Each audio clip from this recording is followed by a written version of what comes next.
In the spring of 1810, the Qing Dynasty, rulers of one of the largest and most sophisticated empires on earth, did something extraordinary. They surrendered, not to a foreign power, not to a rebel army marching on Beijing, but to a woman who commanded pirates. Her name was Zheng Yi Sao, later known in the West as Qing Shi. And by the time imperial officials bowed to her demands, she controlled the largest pirate confederation in recorded history, larger than the fleets of Blackbeard, Henry Morgan, and every famous European pirate combined. She did not rule through chaos. She did not rely on terror alone.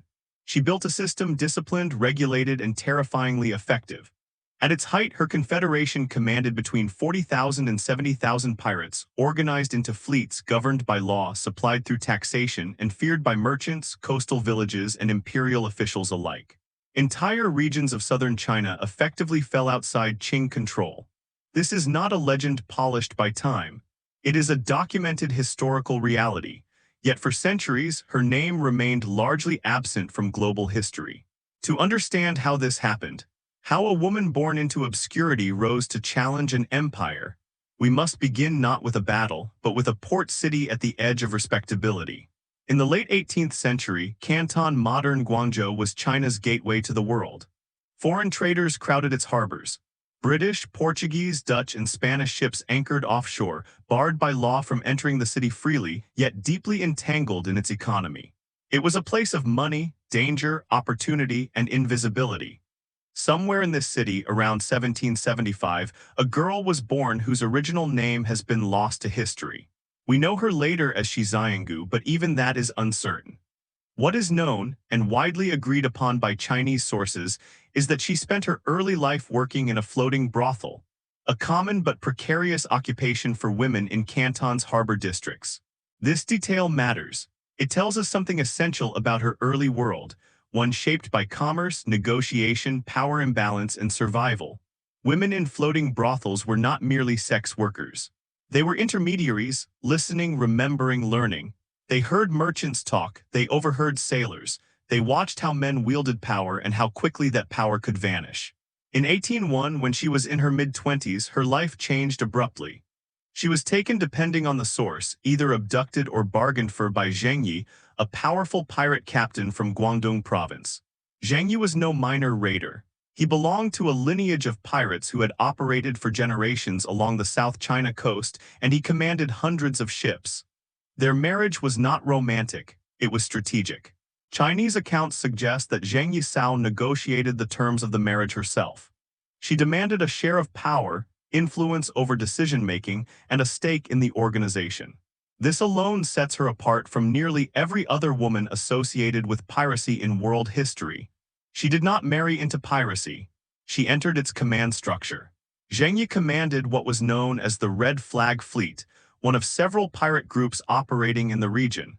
But under the influence of his new wife, something began to change. Rather than endless feuding between pirate crews, Zheng Yi Sao encouraged consolidation. Smaller fleets were absorbed. Rival captains were persuaded or forced to align under shared leadership. Pirates who once preyed on one another began to coordinate. This was not accidental. By the early 1800s, the South China Sea was changing, trade was increasing. European powers were expanding their influence. The Qing Navy, though corrupt and underfunded, remained a constant threat. Chaos no longer favored pirates. Organization did. Zheng Yi seemed to understand this, and Zheng Yi Sao understood it even better. In 1807, Zheng Yi died suddenly, reportedly in a typhoon off the coast of Vietnam. His death should have ended the experiment. Pirate confederations usually collapsed when their leaders died. Authority fragmented, violence followed. This time it didn't. Within weeks, Zheng Yi Sao took control. How she managed this has fascinated historians for generations. She did not claim power through bloodline. She had no sons with Zheng Yi. She did not rely on brute force, at least not initially.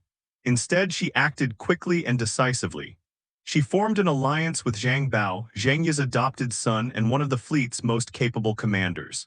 Through this alliance, sealed later by marriage, she secured military backing. But backing alone was not enough. She needed legitimacy, so she did something unprecedented. She rewrote the rules of piracy. Under Zheng Yi Sao, the pirate confederation was reorganized into 6 fleets, each identified by a colored flag: red, black, white, blue, yellow, and green. Each fleet had its own commanders, but all answered to central authority. She established a strict legal code, enforced with brutal consistency. Theft from the collective treasury was punishable by death. Desertion meant execution. Disobedience of orders could result in beheading. But the most striking laws concerned civilians and women. Rape was strictly forbidden. Any pirate who assaulted a captive woman was executed immediately. Consensual relationships were regulated. Marriage required approval. Adultery was punished severely. These laws were not moral gestures, they were strategic. By imposing discipline, Zheng Yi Sao ensured loyalty. By protecting civilians, at least relatively, she made piracy predictable. Coastal villages learned that compliance meant survival.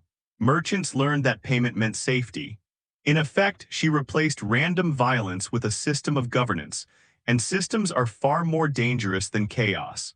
By 1808, the Qing Dynasty was facing an unprecedented crisis.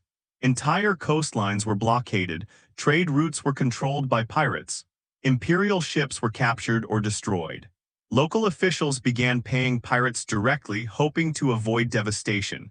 The empire was losing control of its own waters, and at the center of this crisis stood a woman no one had anticipated. Not a queen, not a general, not an empress, a pirate. By the time Qing officials understood the scale of the threat they faced, it was already too late to contain it through conventional means. Zheng Yi Sao had not merely inherited a pirate fleet. She had transformed a loose coalition of raiders into something far more dangerous. A maritime state without land, governed by rules, sustained by taxation, and enforced through fear and predictability. Piracy, as it had existed for centuries, depended on speed and surprise. It thrived in gaps between empires, between patrols, between seasons. Zheng Yi Sao closed those gaps. She did not seek to outrun the Qing Empire. She sought to replace it along the coast. A confederation, not a crew. At the core of her power was organization. The pirate force under her command was divided into 6 major fleets, each identified by a colored flag. The red flag fleet remained dominant, but the others, black, white, blue, yellow, and green, were not symbolic subordinates. Each controlled specific stretches of coastline, ports, and river mouths. This territorial division mattered. Rather than competing for prey, the fleets coordinated their activities. Smuggling routes were assigned. Protection zones were defined. Ships that violated another fleet's territory without authorization faced punishment. In effect, Zheng Yi Sao imposed jurisdiction, a concept entirely alien to traditional piracy. Commanders were selected for loyalty and competence, not lineage. Promotions were earned through performance. Failures were punished swiftly. This merit-based structure created an incentive system that rewarded discipline over recklessness. And discipline was enforced relentlessly. Chinese historical records, including Qing legal documents and local gazetteers, describe the code of laws implemented under Zheng Yi Sao as unusually detailed. This was not an oral tradition loosely interpreted by captains. It was a known and feared system. Loot was collected centrally. Individual pirates were forbidden from hiding or privately selling captured goods. Any attempt to do so resulted in execution, often public, to deter others. This ensured that wealth flowed upward and was redistributed according to rank and service, binding the fleet together economically. Disobedience carried similar consequences. Orders were not suggestions. Failure to follow commands, even if motivated by self-preservation, could mean death. Desertion was treated as betrayal of the entire confederation. Yet the most striking and most discussed laws were those governing behavior toward civilians. Captured women were protected. Rape was punishable by immediate execution. Relationships between pirates and captives were regulated, and forced marriage was prohibited. Even consensual relationships required approval from command. These laws were not born of humanitarian ideals. They served a strategic purpose. By limiting abuse, Zheng Yi Sao reduced resistance. Coastal communities learned that surrendering peacefully meant survival. Violence became conditional, not arbitrary. This predictability made negotiation possible, and negotiation made taxation feasible. Taxation without territory. Zheng Yi Sao's pirates did not simply raid coastal villages. They taxed them. Fishing communities, salt producers, and merchants paid regular fees in exchange for protection. Those who complied were left largely untouched. Those who resisted faced destruction, not once but repeatedly until compliance was secured. This system turned former victims into stakeholders. Local leaders acted as intermediaries, collecting payments and relaying intelligence. Pirates received advance warning of Qing patrols. Officials attempting to organize resistance found their plans leaked almost immediately. In many regions, imperial authority collapsed not because it was defeated militarily, but because it was outperformed administratively. The Qing Navy, plagued by corruption and underfunding, could not match this efficiency. Ships were poorly maintained, crews were inadequately trained. Officers often inflated reports to conceal failures. Meanwhile, Zheng Yi Sao's fleets operated with clear chains of command and immediate accountability. When Qing ships did engage pirate forces, the results were often disastrous. Naval superiority through numbers and coordination. While individual pirate ships were often smaller than imperial vessels, they compensated through numbers and tactics. Attacks were coordinated. Fleets moved in formation. Smaller ships surrounded larger ones, disabling rudders and rigging before boarding. Zheng Yi Sao did not rely on heroics. She relied on overwhelming force applied at the right moment. European observers in the region, particularly British merchants and East India Company agents, took note. Some reports describe pirate engagements involving hundreds of vessels, far exceeding anything seen in Caribbean piracy. These were not isolated skirmishes, they were naval operations. The Qing Navy responded by increasing patrols and commissioning new ships, but progress was slow. Funds disappeared, commanders avoided confrontation. In some cases, officials paid pirates directly, hoping to protect their jurisdictions quietly rather than report failure upward. This eroded imperial legitimacy further. Intelligence and information control. One of Zheng Yi Sao's greatest advantages was intelligence. Her fleets maintained informants in ports, villages, and even within Qing administrative offices. Information flowed faster through pirate channels than through imperial ones. This allowed her to avoid unfavorable engagements, strike weak targets, and anticipate countermeasures. It also allowed her to enforce internal discipline. Commanders suspected of disloyalty were removed before they could defect, but fear alone was not enough. Zheng Yi Sao also offered stability. For many pirates, former fishermen, smugglers, and deserters, her confederation provided food, income, and a sense of belonging unmatched by imperial service. In a time of economic instability and population pressure, piracy became not merely an alternative but an upgrade. By 1808, the Qing court could no longer ignore the crisis. Memorials from coastal governors described entire regions slipping out of control. Trade revenues declined. Salt shipments critical to state finances were disrupted. The problem was no longer piracy. It was sovereignty. The court authorized increased military spending and coordinated operations between provincial fleets. Yet even as plans were drafted, Zheng Yi Sao continued to expand her influence. She had done what few in history have accomplished. She had turned piracy into governance. And in doing so, she forced an empire to confront an uncomfortable truth. It was losing not to chaos but to order imposed from below. By the end of 1808, the Qing dynasty found itself trapped in a familiar but deeply uncomfortable position. It possessed overwhelming theoretical power, vast territory, millions of subjects, centuries of bureaucratic tradition, but it lacked effective control where it mattered most. Along its southern coastline, the pirate confederation led by Zheng Yi Sao had not only survived repeated attempts at suppression, it had adapted faster than the empire could respond. Imperial strategy initially followed precedent. Piracy, after all, was not new. For generations, the Qing state had dealt with coastal raiders through localized naval patrols, periodic crackdowns, and the co-opting of pirate leaders into official service. These methods had worked before because piracy had been fragmented, opportunistic, and internally unstable. Zheng Yi Sao's confederation was none of those things. When the first major imperial fleets were dispatched against her forces, commanders expected to face scattered ships operating independently. Instead, they encountered coordinated movements across wide areas. Pirate fleets withdrew in unison, regrouped beyond reach, and returned elsewhere with overwhelming numbers. Attempts to force decisive battles failed repeatedly. The problem was not courage or firepower, it was structure. Qing naval forces were divided by province, each reporting to separate bureaucratic chains. Cooperation was slow. Commanders were cautious, knowing that failure could ruin careers or worse. Many ships were crewed by conscripts with minimal training and little motivation. Corruption was endemic, supplies were misallocated, ammunition went missing. Reports were falsified. By contrast, Zheng Yi Sao's fleets operated as a unified force. Orders were transmitted quickly through trusted intermediaries. Discipline was harsh but clear, rewards were reliable, punishment was certain. Where imperial captains hesitated, pirate commanders acted. This imbalance became brutally clear during a series of engagements in the Pearl River Delta. Imperial ships attempting to escort merchant traffic were repeatedly ambushed. Smaller pirate vessels swarmed larger junks, disabling them through coordinated strikes rather than frontal assault. Boarding actions followed, often ending with imperial crews surrendering en masse. These defeats had cascading consequences.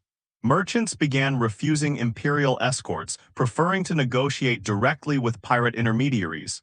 Some paid protection fees openly. Others did so discreetly, routing payments through village leaders. The state's monopoly on force, already weakened, began to fracture visibly.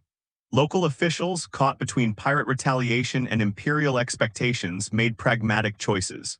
Some delayed reporting losses. Others underreported pirate strength. A few actively colluded, passing information in exchange for safety. This was not rebellion in the ideological sense, it was erosion. Zheng Yi Sao exploited this erosion with precision. She did not attempt to conquer territory permanently. She did not establish fixed bases vulnerable to siege. Her power rested on mobility, information, and credibility. When she threatened a village, the threat was believed. When she promised protection, that promise was kept. Over time, this consistency mattered more than imperial proclamations. The Qing court responded by escalating. New commanders were appointed. Additional ships were commissioned. Joint operations between provincial fleets were ordered. On paper, the response appeared formidable. In practice, it struggled against the same obstacles that had plagued earlier efforts. Pirate intelligence networks detected preparations early. Fleets dispersed before large operations could be launched. Decoy engagements drew imperial forces into unfavorable waters. When pirates did fight, they did so on their own terms. One particularly revealing episode occurred when an imperial fleet, reinforced with European-style cannon, attempted to trap pirate forces near the coast of Guangdong. The plan relied on blocking escape routes and forcing engagement. Instead, Zheng Yi Sao's commanders abandoned the area days in advance, striking supply lines and isolated patrols elsewhere. The fleet returned empty-handed, its presence having achieved nothing. Such failures undermined confidence within the bureaucracy. Memorials to the throne grew increasingly desperate. Some officials advocated harsher measures against coastal populations suspected of collaboration. Others argued for negotiation. The court hesitated, torn between precedent and pragmatism. Negotiation with pirates was not unprecedented, but negotiating from weakness was deeply uncomfortable. Meanwhile, Zheng Yi Sao continued to refine her system. Discipline remained strict, but so did incentives. Loot was distributed predictably. Captains who performed well gained prestige and authority. Internal disputes were resolved quickly, often through mediation rather than violence. This reduced fragmentation and prevented splintering, one of piracy's traditional weaknesses. Her leadership style was neither distant nor impulsive. Contemporary accounts suggest she was actively involved in decision-making, particularly in matters of law and alliance. She delegated military operations but retained control over policy. This separation of roles allowed the Confederation to scale without losing coherence. Crucially, she understood limits. She did not attempt to overthrow the Qing Dynasty. She did not seek recognition as a ruler. Her goal was control of maritime space, not territorial sovereignty. This restraint prevented overextension and avoided provoking a response she could not manage, but even restraint had consequences. By 1809, the situation had reached a breaking point. Trade disruptions affected not only local economies but imperial revenues. Foreign merchants complained to Qing officials and, in some cases, to their own governments. The specter of European intervention, unwelcome and unpredictable, loomed in the background. The court faced a narrowing set of options. Military suppression had failed repeatedly. Continued escalation risked humiliation without resolution. Doing nothing risked normalizing pirate control. Negotiation, once unthinkable, began to appear necessary. Zheng Yi Sao was aware of this shift. Her intelligence network detected changes in tone, not just action. She understood that the empire was not collapsing, but it was recalculating. She had forced it to. For a woman who had begun her life on the margins of society, commanding no land and holding no title, this achievement was extraordinary. She had not merely resisted imperial power. She had reshaped its behavior. The confrontation that followed would determine not only the fate of her confederation, but the terms on which power itself could be renegotiated in early 19th century China. And for the first time, the Qing dynasty would approach a pirate not with threats, but with offers. By early 1809, the Qing dynasty had crossed a psychological threshold it had spent centuries avoiding. It was no longer asking how to defeat Zheng Yi Sao, it was asking how to end the conflict without further loss of authority. This distinction mattered. Empires could survive setbacks. What they struggled to survive was prolonged exposure of weakness. The court's final military effort against the pirate confederation was conceived not as a decisive battle, but as a campaign of attrition. The idea was simple: deny pirates safe harbors, disrupt supply networks, and force them into increasingly desperate engagements. In theory, the empire's greater resources would eventually prevail. In practice, the strategy failed almost immediately. The problem was geography. The southern Chinese coast was a labyrinth of islands, inlets, estuaries, and river mouths. Local knowledge mattered more than firepower. Pirate crews, many of whom had been fishermen or coastal traders before turning to piracy, navigated these waters with ease. Imperial crews did not. Attempts to blockade key areas collapsed under logistical strain. Ships ran short of supplies. Crews fell ill. Corruption siphoned off funds meant for maintenance and pay. Commanders, fearing blame, avoided aggressive action. When pirate vessels appeared, engagements were often brief and inconclusive. Zheng Yi Sao did not wait passively for these operations to exhaust themselves. She exploited their weaknesses with characteristic precision. Her fleet struck supply depots, captured isolated patrols, and disappeared before reinforcements could arrive. Each successful raid reinforced the perception that imperial authority was reactive, not proactive. More damaging still was the effect on morale. Imperial sailors knew the pirates were better organized and better rewarded. Desertions increased. Some sailors defected outright, bringing ships, weapons, and intelligence with them. Zheng Yi Sao's confederation absorbed these defectors efficiently, reinforcing the sense that the pirate organization was not merely an enemy, but an alternative employer. By mid-1809, the campaign was quietly scaled back. Official reports emphasized minor successes and omitted failures. Behind closed doors, officials began discussing terms rather than tactics. This was the moment Zheng Yi Sao had anticipated. She understood the language of power well enough to know that empires rarely announce retreat. They disguise it as reconciliation. They frame concession as generosity. They rewrite necessity as benevolence. She prepared accordingly. Rather than pushing for outright victory, she signaled openness to negotiation. This was a calculated move. Total confrontation risked provoking foreign involvement or a renewed imperial commitment. Negotiation offered legitimacy, security, and survival. The Qing court, desperate for stability, responded. Initial contacts were cautious and indirect, conducted through intermediaries and local officials. Zheng Yi Sao's demands, however, were remarkably clear. She sought a full pardon for herself and her followers. She demanded the right to retain wealth already acquired. She insisted that pirates who surrendered would not be executed or imprisoned. Most strikingly, she demanded recognition, not in name but in outcome. She wanted her authority acknowledged as a political reality, not dismissed as criminal aberration. The Qing court balked at first. Granting such terms to pirates risked encouraging others, but alternatives were limited. Continued conflict drained resources and prestige. Coastal stability mattered more than symbolic victory. Gradually, terms were adjusted. In early 1810, a formal agreement was reached. Zheng Yi Sao surrendered, but this surrender bore little resemblance to defeat. She arrived with thousands of pirates. Her fleets entered port intact. Weapons were surrendered ceremonially, not confiscated by force. No mass arrests followed. No executions took place. Wealth remained in pirate hands. Many of her followers were allowed to integrate into civilian life. Some were recruited into the Qing Navy. Others returned to fishing or trade. Zheng Yi Sao herself was granted official pardon. She did not disappear quietly. She married Zhang Bao, formalizing the alliance that had sustained her rule. Together, they entered legitimate commerce, reportedly operating a gambling house and later a salt trading business. These were not marginal enterprises. Salt, in particular, was a state-controlled commodity. Access to it indicated continued influence. Zhang Bao later accepted a position within the Qing military, further blurring the line between pirate and official. The empire absorbed what it could not destroy. Zheng Yi Sao lived out the rest of her life in relative peace. She died in 1844, reportedly in her late 60s.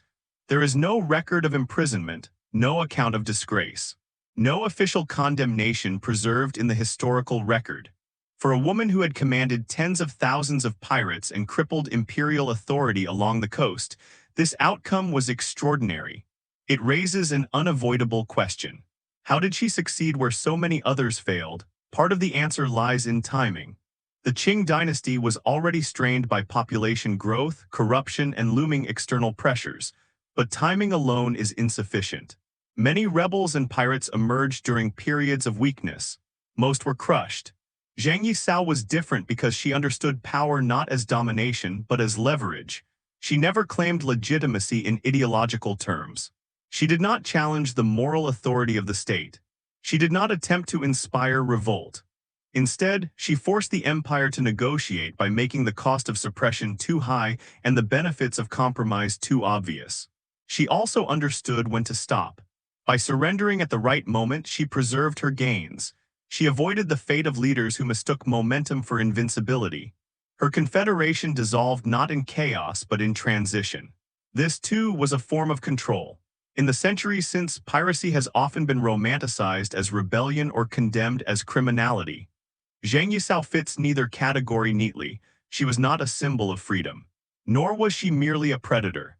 She was an administrator of violence who understood systems better than those tasked with enforcing them. The Qing dynasty survived her challenge. But it did so by adapting, by negotiating with a woman it could not defeat. That fact alone sets Zheng Yi Sao apart from nearly every pirate in history. And it invites a deeper reconsideration of what power really looks like when it emerges outside the structures designed to contain it.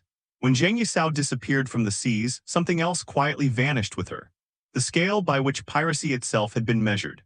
Later generations would celebrate figures like Blackbeard, Bartholomew Roberts, and Henry Morgan as the great pirates of history, yet none of them ever commanded power remotely comparable to hers. Their fame would grow, but their actual reach would remain limited by comparison. The disparity is not subtle. At his height, Blackbeard commanded a handful of ships and perhaps a few hundred men.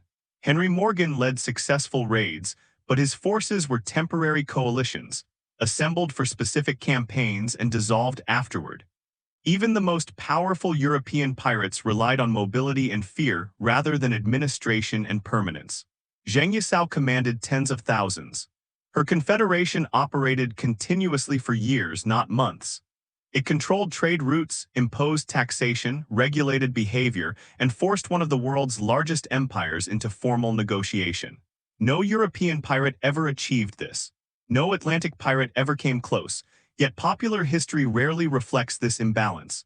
The reasons are not mysterious.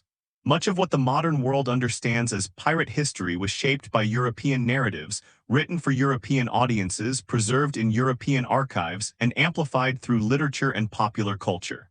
Chinese maritime history, by contrast, was often treated as regional, peripheral, or exotic. Zheng Yi Sao's story did not fit comfortably into Western archetypes. She was not a swashbuckling outlaw in search of freedom. She was a disciplined organizer who enforced rules more strictly than the state she opposed. She did not die in battle or on the gallows. She retired successfully. This made her harder to mythologize. It also made her more threatening to conventional historical categories. Piracy, as it is often imagined, exists in opposition to order. Zheng Yi Sao demonstrated that piracy could become order, an alternative system capable of outperforming established authority under the right conditions. This distinction matters because it reframes piracy not as mere criminality, but as a response to structural weakness. The Qing dynasty's failure to suppress her was not simply a failure of arms. It was a failure of governance, logistics, and legitimacy along the coast. Zheng Yi Sao filled that vacuum. Her code of laws, often cited for its severity, functioned as a stabilizing mechanism. Violence was regulated. Rewards were predictable. Authority was centralized. These qualities reduced internal conflict and increased efficiency. In many respects, her organization resembled a military-commercial hybrid rather than a band of criminals. European observers occasionally recognized this, though often reluctantly. British records from the early 19th century describe Chinese pirate fleets as unusually disciplined and coordinated. Some East India Company officials expressed surprise at their scale and operational sophistication. Still, these observations rarely translated into lasting recognition. Another factor contributing to her historical marginalization was gender. Zheng Yi Sao was not merely a powerful pirate. She was a powerful woman operating within a patriarchal society and commanding men in a profession defined by violence. This alone made her difficult to categorize within traditional narratives, both Chinese and Western. In Qing records, she was often referred to indirectly through her husband or her adopted son, rather than acknowledged as the primary authority. Even when her leadership was undeniable, language softened or obscured it. She was described as influencing decisions rather than making them, advising rather than commanding. The reality, however, was clear. She ruled. Her authority was not symbolic, it was enforced. Thousands obeyed her orders. Hundreds died for violating her laws. Entire regions adjusted their behavior in response to her presence. The fact that she later surrendered peacefully and integrated into civilian life further complicated her legacy. History often prefers neat endings, defeat, or martyrdom. Zheng Yi Sao offered neither. She exited on her own terms. This success made her less useful as a cautionary tale. It also challenged the assumption that rebellion must end in destruction. Comparisons with male contemporaries highlight this further. Many pirate leaders met violent ends precisely because they overreached. They mistook notoriety for invincibility. They provoked overwhelming responses. Zheng Yi Sao did not. She understood that power is relational. It depends not only on force, but on the willingness of others to cooperate, comply, or withdraw. When the balance shifted, she adjusted. This adaptability was her greatest strength. Her story also forces reconsideration of how history defines greatness. Military success is often measured by battles won or territories conquered. By those standards, many generals surpass her.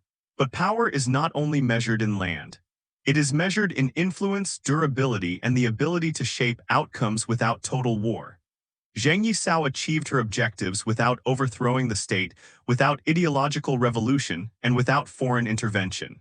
She forced the Qing dynasty to concede, then withdrew before the concession could be reversed. Few figures in history have managed this. Even fewer did so without holding official rank or inherited legitimacy.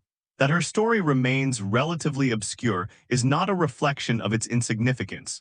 It is a reflection of how history selects which forms of power it chooses to remember. Zheng Yi Sao did not leave behind monuments or manifestos. She left behind records of negotiation, legal codes, and administrative decisions. These are less dramatic than battles, but more revealing. They show a woman who understood systems deeply enough to bend them without breaking them. In an era increasingly defined by imperial expansion, maritime trade, and global inequality, her rise was not an anomaly. It was a symptom. She emerged where the state was weak, trade was dense, and enforcement was inconsistent. What makes her extraordinary is not that she exploited these conditions, but that she mastered them. By the time she disappeared from the historical record, piracy along the South China coast would never again reach the same scale. The Qing dynasty learned from the crisis. Control tightened, the opportunity closed. Zheng Yi Sao did not merely take advantage of a moment, she defined it. And in doing so she became, by any serious measure, the most powerful pirate in history. Modern historians approaching Zheng Yi Sao face an unusual challenge. The scale of her power is undeniable, yet the sources describing it are fragmented, cautious, and often indirect. Much of what survives comes from Qing administrative records, documents written by officials whose careers had been damaged by their inability to defeat her. These were not neutral observers, they were reluctant witnesses. Even so, the consistency across independent accounts is striking.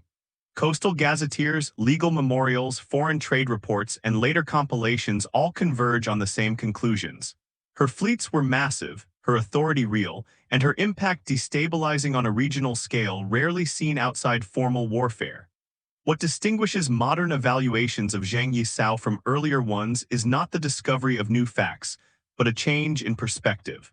For much of the 19th and 20th centuries, historians treated piracy as marginal, an interruption in the flow of real history dominated by states and empires. Pirates appeared as footnotes, colorful but inconsequential. That framework no longer holds. Maritime history has increasingly recognized the sea not as empty space between nations, but as a contested arena of power. Trade routes, coastal access, and control of chokepoints mattered as much as territory. By this standard, Zheng Yi Sao was not marginal at all. She was a central actor in one of the most economically significant regions of early modern Asia. Her leadership style has also attracted renewed attention. Unlike many figures whose authority rested on charisma alone, she institutionalized her power. Rules mattered. Enforcement mattered. Predictability mattered. These qualities allowed her organization to outlast individual leaders and absorb losses without collapsing. This is one reason comparisons with European pirates often mislead. Western piracy during the so-called Golden Age was episodic. Crews formed around opportunities and dissolved when conditions changed. Authority was negotiated constantly and often violently. Loyalty was personal rather than structural. Zheng Yi Sao replaced personality-driven leadership with system-driven governance. This did not make her regime humane, but it made it durable. Historians examining gender dynamics have also reassessed her significance. It is tempting to frame her success as exceptional, an anomaly produced by unusual circumstances. But this framing risks obscuring a more uncomfortable truth.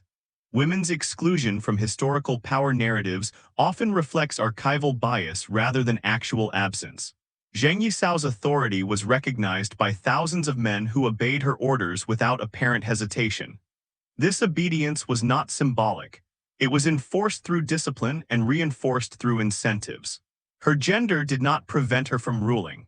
What limited recognition of her rule was the lens through which later historians viewed it. Even in Chinese historiography, her story was often softened. Emphasis shifted toward male figures associated with her.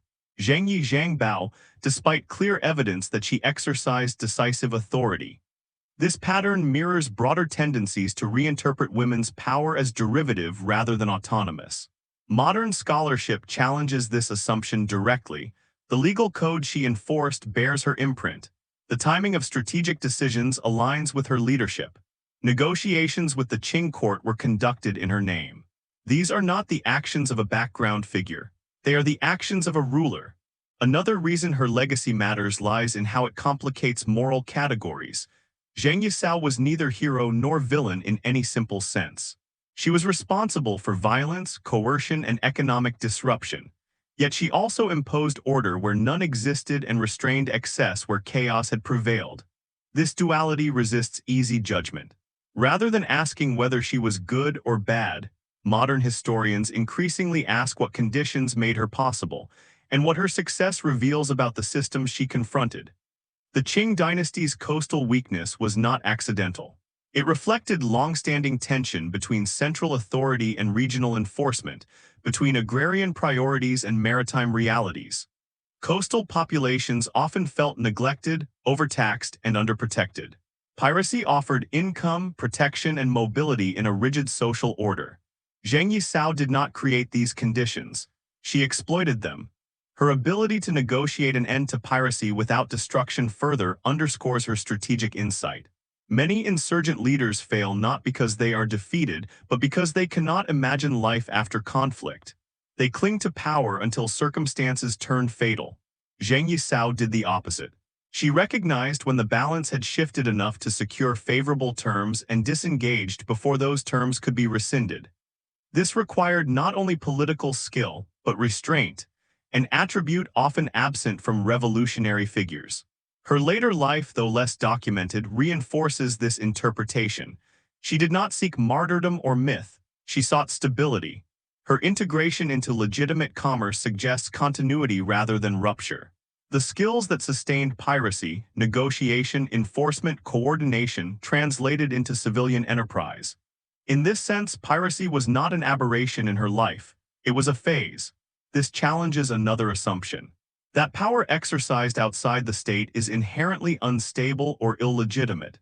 Zheng Yi Sao's career suggests that legitimacy is not binary, it emerges through function. Her organization provided security, regulated behavior, and extracted resources, core functions of governance. The state recognized this implicitly when it negotiated rather than annihilated. Her story also invites comparison beyond piracy. She resembles other non-state actors who have exercised de facto sovereignty, warlords, mercenary leaders, corporate powers, figures often dismissed until their influence becomes undeniable. What sets her apart is the scale and clarity of her success. She commanded one of the largest armed organizations in the region. She forced a major empire into negotiation. She exited intact. Few historical figures, male or female, can claim all three. That her name remains unfamiliar to many reflects not her insignificance, but the selective memory of history. Narratives favor those who fit established categories. Zheng Yi Sao fits none comfortably. She was a pirate who governed, a woman who ruled men through law, an enemy who became a negotiated partner. Her life resists simplification, and that resistance is precisely why it matters. As historians continue to reassess the boundaries between state and non-state power, between legality and effectiveness, Zheng Yi Sao's career offers a case study that cannot be ignored. It demonstrates that power does not always flow from legitimacy. Sometimes legitimacy follows power, and sometimes power chooses to disappear before it is destroyed. When Zheng Yi Sao is placed alongside more conventional figures of power, generals, emperors, admirals, the comparison is uncomfortable in ways that reveal the limits of how history usually defines authority. She commanded no territory in the traditional sense. She issued no imperial decrees. She inherited no throne. And yet, in practical terms, she exercised control over people, resources, and strategic space on a scale that rivaled recognized states. This contradiction is precisely why her story matters beyond piracy. Most historical power is legible because it aligns with institutions, armies with uniforms, borders drawn on maps, bureaucracies with seals and titles. Zheng Yi Sao's power was mobile, informal, and adaptive. It existed where enforcement mattered most, on the water, along trade routes at points of exchange. Measured by outcomes rather than form, her authority was formidable. She reshaped economic behavior across southern China. Merchants altered routes. Villages reorganized defenses or abandoned them entirely. Qing officials revised policy, redeployed resources, and ultimately conceded ground. These are not the ripples caused by a criminal nuisance. They are the effects of a rival system asserting itself. Comparisons with celebrated military leaders further sharpen this point. Many generals are remembered for victories achieved with overwhelming resources or inherited command structures.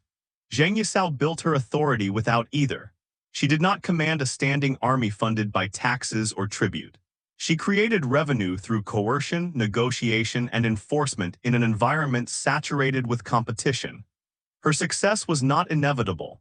It depended on continuous management. Disputes had to be resolved before they escalated. Commanders had to be balanced against one another. Rewards had to remain credible. Fear had to be calibrated, not so excessive that it provoked rebellion, not so lenient that it invited defiance. These are the same challenges faced by rulers everywhere. The difference is that she faced them without the legitimizing myths of dynasty or divine right. Her authority rested entirely on performance. When she was effective, she ruled. When she ceased to be effective, she negotiated an exit. This performance-based legitimacy offers a sharp contrast to imperial systems, which often persist long after their effectiveness erodes. The Qing dynasty, like many empires, maintained symbolic authority even as its ability to enforce policy weakened. Zheng Yi Sao had no such buffer. Her power existed only so long as it worked.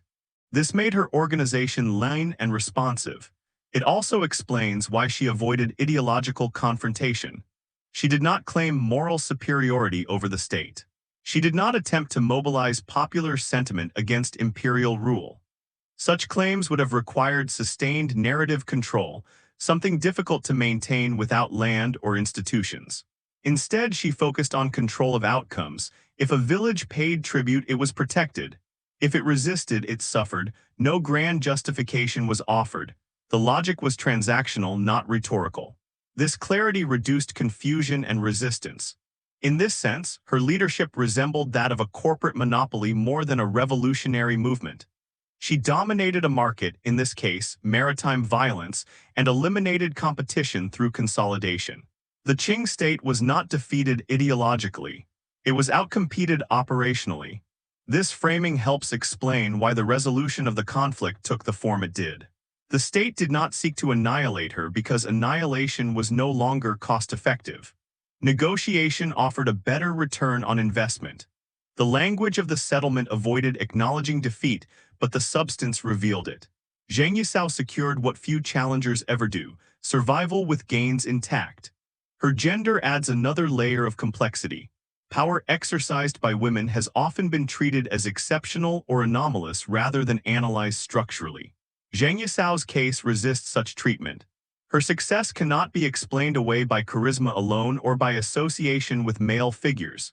She commanded obedience through institutional mechanisms, law, punishment, reward, not through personal magnetism. This distinguishes her from many figures whose authority collapses once personal loyalty fades. It also challenges assumptions about the historical invisibility of women in leadership roles. Zheng Yi Sao was not invisible to those she ruled or those she confronted. She was invisible primarily to later narratives that struggled to integrate her into familiar categories. Her disappearance from popular history is therefore not accidental. It reflects discomfort with figures who expose the fragility of institutional authority. It is easier to celebrate rebels who fail than those who succeed too thoroughly. She also complicates moral storytelling. There is no satisfying arc of redemption or downfall. She does not die tragically. She does not repent publicly. She does not become a martyr. She retires. This ending denies historians the drama that often anchors memory. Without a climactic fall, her story becomes harder to compress into legend. It remains stubbornly practical, yet practicality is precisely what made her powerful. Her ability to transition from piracy to legitimacy underscores a truth often overlooked. The boundary between criminality and authority is porous. What separates the two is not morality but recognition. When power stabilizes and becomes predictable, it begins to resemble governance. The Qing dynasty recognized this when it chose accommodation over annihilation. This recognition carries implications beyond her era. Modern states continue to confront non-state actors who control territory, enforce rules, and extract resources. Some are labeled insurgents. Others are called criminal organizations. The distinction often depends less on behavior than on political context. Zheng Yi Sao anticipated this dynamic 2 centuries ago. She demonstrated that power does not require formal legitimacy to function, and that legitimacy can be negotiated after the fact. Her legacy, then, is not merely that of a pirate queen. It is that of a strategist who understood the mechanics of power better than many who inherited it. She did not seek immortality through conquest or ideology. She sought security through leverage and timing. In doing so, she exposed the vulnerability of systems that confuse authority with inevitability. The Qing dynasty survived her challenge. But it did so by adapting, by conceding that power, when organized and disciplined, does not always wear official uniforms. Zheng Yi Sao wore no crown. She did not need one. The way Zheng Yi Sao has been remembered, or more often, forgotten, reveals as much about historical storytelling as it does about her life. In the centuries following her retirement, her story fractured into partial accounts, simplified retellings, and occasional exaggerations that obscured more than they explained. What survived was not a coherent portrait of power, but fragments shaped by the priorities of those recording them. In Chinese sources, she was often reduced to a transitional figure, mentioned primarily in relation to her husband or her adopted son.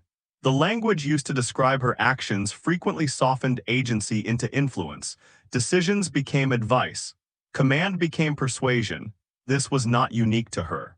It was part of a broader pattern in which women's authority was rendered indirect, even when evidence suggested otherwise. In Western accounts, the distortion took a different form. When Zheng Yi Sao appeared at all, she was often recast as an exotic anomaly, a pirate queen whose power was treated as spectacle rather than structure. Her story was compressed into novelty, stripped of its administrative depth and political significance. Both approaches missed the point. Zheng Yi Sao was not remarkable because she was unusual. She was remarkable because she was effective. Her leadership functioned because it responded to real conditions, economic pressure, maritime geography, and state weakness. Ignoring these factors in favor of personality-driven narratives diminishes the lesson her career offers. The mythologizing impulse also led to exaggeration. Numbers were inflated or dismissed depending on the author's intent. Some later writers treated estimates of tens of thousands of pirates as implausible, despite corroboration across multiple sources. Others amplified her cruelty while minimizing her organizational achievements, reinforcing stereotypes about pirate brutality. A careful reading of the record suggests something more balanced. Zheng Yi Sao's regime was violent but not indiscriminate. Punishments were severe but consistent. Rules were enforced not out of cruelty but to maintain cohesion. This distinction matters because it explains why her confederation did not collapse under internal conflict.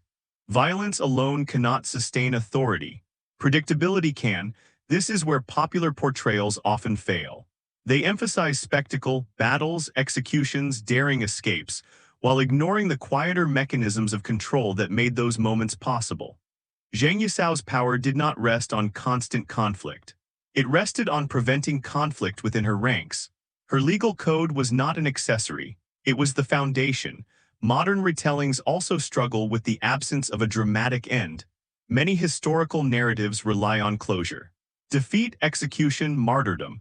Zheng Yi Sao provides none. She negotiates, retires, and lives out her life. This ending resists moral framing. It does not reward or punish her in a way that satisfies expectation. As a result, her story often feels unresolved. Yet this unresolved quality is precisely what makes it valuable. It exposes the assumption that power exercised outside the state must be temporary or self-destructive. Zheng Yi Sao disproved this. She demonstrated that non-state power could be strategic, durable, and negotiable. The difficulty historians face in categorizing her reflects discomfort with this implication. Piracy in her case was not chaos opposing order. It was order competing with order. Her organization provided security, enforced contracts, and regulated behavior, functions typically associated with governance. The Qing state responded not by reasserting dominance through force, but by absorbing what it could and neutralizing the rest through compromise. This response speaks volumes. It suggests that legitimacy is not fixed. It can be redefined by circumstance. When the cost of enforcement exceeds the cost of accommodation, states adapt. Zheng Yi Sao recognized this before her opponents did. Her decision to negotiate rather than escalate further reflects a sophisticated understanding of power's limits. She did not confuse control with invincibility. She recognized that the same forces that enabled her rise, economic pressure, administrative weakness, and local cooperation, could shift. Rather than resisting that shift blindly, she positioned herself to benefit from it. This strategic humility is rare in historical figures. Many leaders mistake success for destiny. They continue pressing until resistance hardens and collapse follows. Zheng Yi Sao chose exit over extinction. This choice complicates moral evaluation. It denies historians the comfort of final judgment. She neither redeems herself nor pays a visible price. She simply survives. The discomfort this creates is evident in how often her story is omitted rather than confronted, yet omission is not neutrality. It is a decision about what kinds of power are deemed worthy of remembrance. Celebrated figures are often those whose authority aligns with existing institutions or whose downfall reinforces prevailing norms. Zheng Yi Sao does neither. She exposes the contingency of power. She reveals how authority can emerge from margins, stabilize through organization, and dissolve through negotiation without ever being fully legitimized or destroyed. This is an unsettling lesson, especially for narratives built around state sovereignty and linear progress. Her story also intersects with broader patterns of global history. The early 19th century was a period of increasing maritime integration, expanding trade, and intensifying imperial competition. Coastal regions became sites of friction where centralized authority struggled to adapt. Zheng Yi Sao was not alone in exploiting this environment, but she was unique in the scale and coherence of her response. Understanding her story requires moving beyond the romantic image of piracy and toward a more structural analysis of power. It requires acknowledging that history's most effective actors are not always those who leave monuments or declarations. Sometimes they leave only adjustments, policy changes, negotiated settlements, quiet retirements. Zheng Yi Sao's legacy is written into what did not happen, the full-scale coastal war that never occurred, the foreign intervention that was avoided, the mass executions that did not take place. These absences are not accidents, they are outcomes. They reflect the success of a woman who understood when force was useful and when restraint was more powerful. Her story challenges historians not to romanticize or condemn, but to understand. And understanding her requires abandoning simple categories. She was not merely a pirate. She was not merely a woman who rose through chance. She was not merely a criminal who escaped punishment. She was a political actor operating in a maritime world where power flowed through trade, violence, and negotiation. That world has not vanished, and neither has the relevance of her example. To understand why Zheng Yi Sao's rise was possible, it is necessary to widen the lens beyond her individual brilliance and examine the maritime world she operated within. The South China Sea at the turn of the 19th century was not a frontier in the romantic sense, but a densely trafficked economic artery.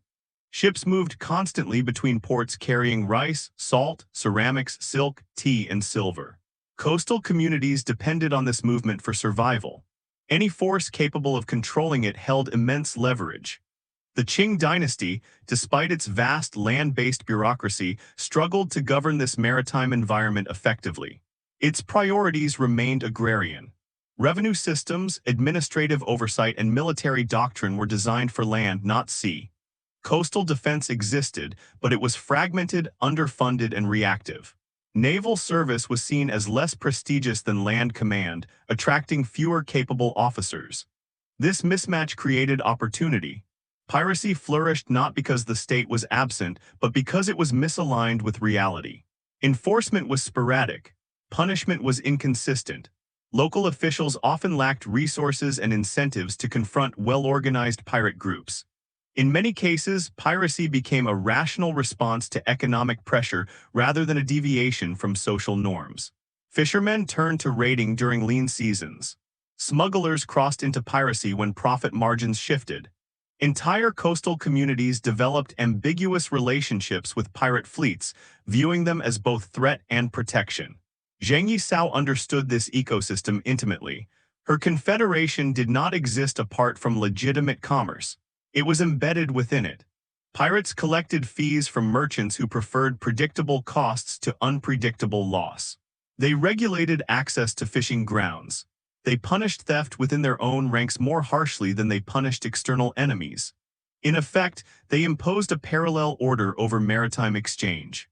This system only worked because it aligned incentives. Pirates received steady income. Merchants gained security. Coastal communities avoided destruction.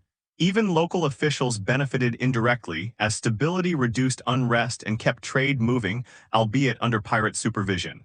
The Qing state, by contrast, offered inconsistent protection at higher cost. This comparison mattered more than ideology.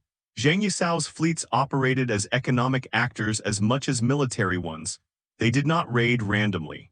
Targets were selected based on profitability, risk, and strategic value. Over time, outright plunder became less important than sustained control. This shift is crucial. Piracy that relies on episodic violence exhausts itself. Piracy that transitions into regulation can persist. Zheng Yi Sao recognized this and structured her organization accordingly. Her legal code discouraged impulsive raiding and prioritized long-term gain. This approach also reduced internal conflict. Pirates knew what to expect. Disputes over loot were minimized by centralized collection and redistribution. The result was a level of cohesion rare in illicit organizations. Her success also depended on flexibility. Unlike state bureaucracies bound by precedent and procedure, her organization adapted quickly to changing conditions. When trade routes shifted, pirate patrols shifted. When enforcement intensified in one area, operations moved elsewhere. This agility frustrated imperial planners. The Qing response remained slow and compartmentalized. Naval reforms were debated but implemented unevenly. Funding increases were offset by corruption. Attempts to coordinate provincial forces ran into jurisdictional rivalries. Meanwhile, Zheng Yi Sao's intelligence networks continued to provide early warning.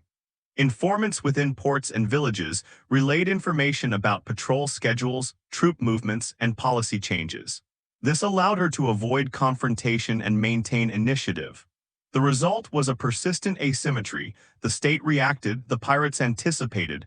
This asymmetry was not accidental, it was cultivated. Zheng Yi Sao rewarded information generously. She punished betrayal ruthlessly. Over time, this created a self-reinforcing system in which cooperation with her confederation became safer than resistance. Her power did not rest solely on fear. It rested on reliability. This reliability extended even to her treatment of surrendering enemies. Imperial sailors captured during engagements were often released or absorbed into the fleet. This reduced resistance and encouraged defection. The message was clear: joining was safer than fighting. Such policies undermined morale within the Qing Navy. Sailors faced a stark contrast between poor pay and harsh discipline on imperial ships and better prospects under pirate command. Desertion became a rational choice rather than a moral failure. This dynamic further weakened state capacity. It also highlights why Zheng Yi Sao's organization should be understood not merely as criminal, but as competitive. She competed with the state for loyalty, labor, and legitimacy, and in many cases she won. The broader global context reinforces this interpretation. Across the world, maritime zones were sites of contested authority. European empires faced similar challenges with privateers, smugglers, and colonial intermediaries. The boundary between legal and illegal trade was often fluid, shaped by shifting alliances and economic incentives. Zheng Yi Sao operated within this global pattern, even if her story remained locally rooted. Her confederation functioned as a non-state maritime power, exploiting the same forces that would later fuel colonial expansion and industrial capitalism. Trade density, labor mobility, and information flow. What distinguishes her case is not that these forces existed, but that she harnessed them so effectively. When the Qing state finally negotiated, it was not conceding to disorder. It was acknowledging competition. The settlement reflected a pragmatic recognition that coercion alone could not restore control without unacceptable cost. Zheng Yi Sao's decision to accept negotiation rather than press her advantage further reflects an understanding of diminishing returns. Continued escalation risked attracting foreign intervention or provoking a more radical state response. Withdrawal preserved her gains and avoided those risks. This calculation underscores her strategic maturity. She did not mistake opportunity for entitlement. She understood that power is transient unless stabilized. Her choice to exit on favorable terms ensured survival not only for herself, but for many under her command. In this sense, her story is not only about piracy. It is about how power emerges where institutions fail to adapt, how non-state actors can outperform states under certain conditions, and how negotiation often follows stalemate rather than victory. Zheng Yi Sao's maritime world was not lawless. It was governed by overlapping systems of authority competing for relevance. She succeeded because she navigated this complexity better than her rivals. And when the balance shifted, she knew when to let go. After the formal surrender and negotiated settlement of 1810, Zheng Yi Sao's sudden absence from the seas created a vacuum that revealed just how thoroughly her presence had shaped the maritime world of southern China. Piracy did not disappear overnight, but it fractured. Smaller groups re-emerged, lacking the cohesion, discipline, and reach that had defined her confederation. Without centralized authority, violence became more erratic. Predictability faded. The very qualities that had made her organization so effective proved difficult to replicate. This outcome alone speaks to the uniqueness of her leadership. The Qing state moved quickly to capitalize on the moment.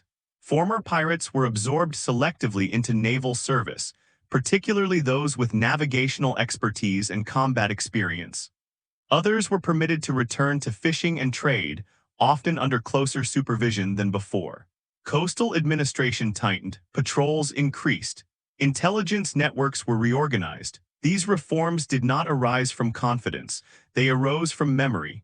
The state had learned at considerable cost that neglecting maritime governance invited competition.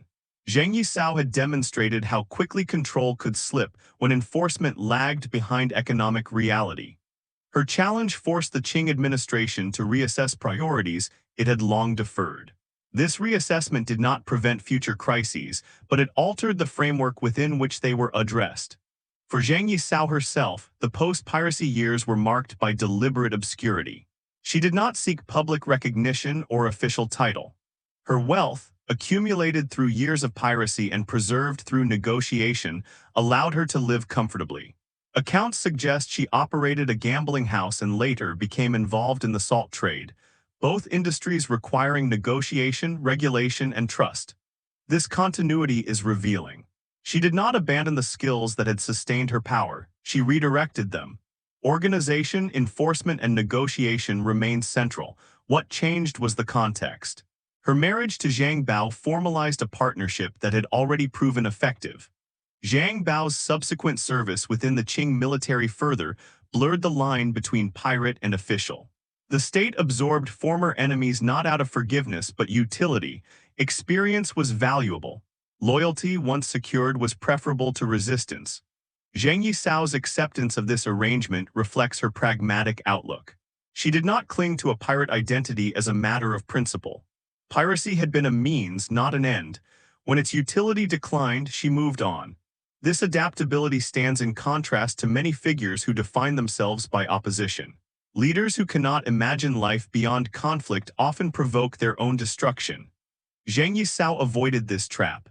Her later years remain sparsely documented, not because they were insignificant, but because they were unremarkable in the way states prefer.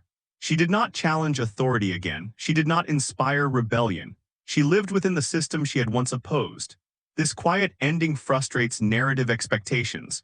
It offers no catharsis, no moral reckoning, no final judgment. Yet it reinforces a central theme of her life. Effectiveness mattered more than symbolism. Her legacy, therefore, is not anchored in dramatic conclusion, but in transformation. The Qing dynasty did not defeat her in battle. It adapted in response to her. Maritime governance improved, naval organization received greater attention.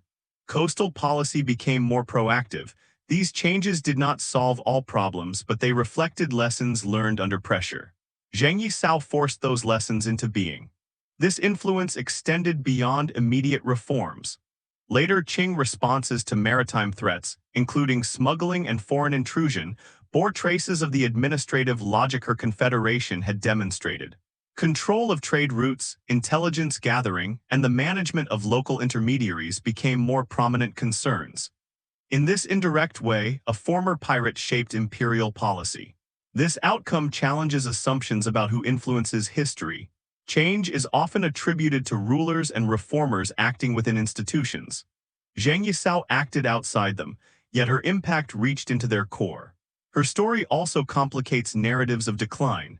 The Qing dynasty is often portrayed as a rigid empire unable to adapt to modern pressures. Her case suggests a more nuanced picture. The state struggled, hesitated, and failed, but it also learned. Negotiation, integration, and reform followed confrontation. Zheng Yi Sao was not the cause of Qing decline. She was a symptom of structural strain and a catalyst for adjustment. This distinction matters.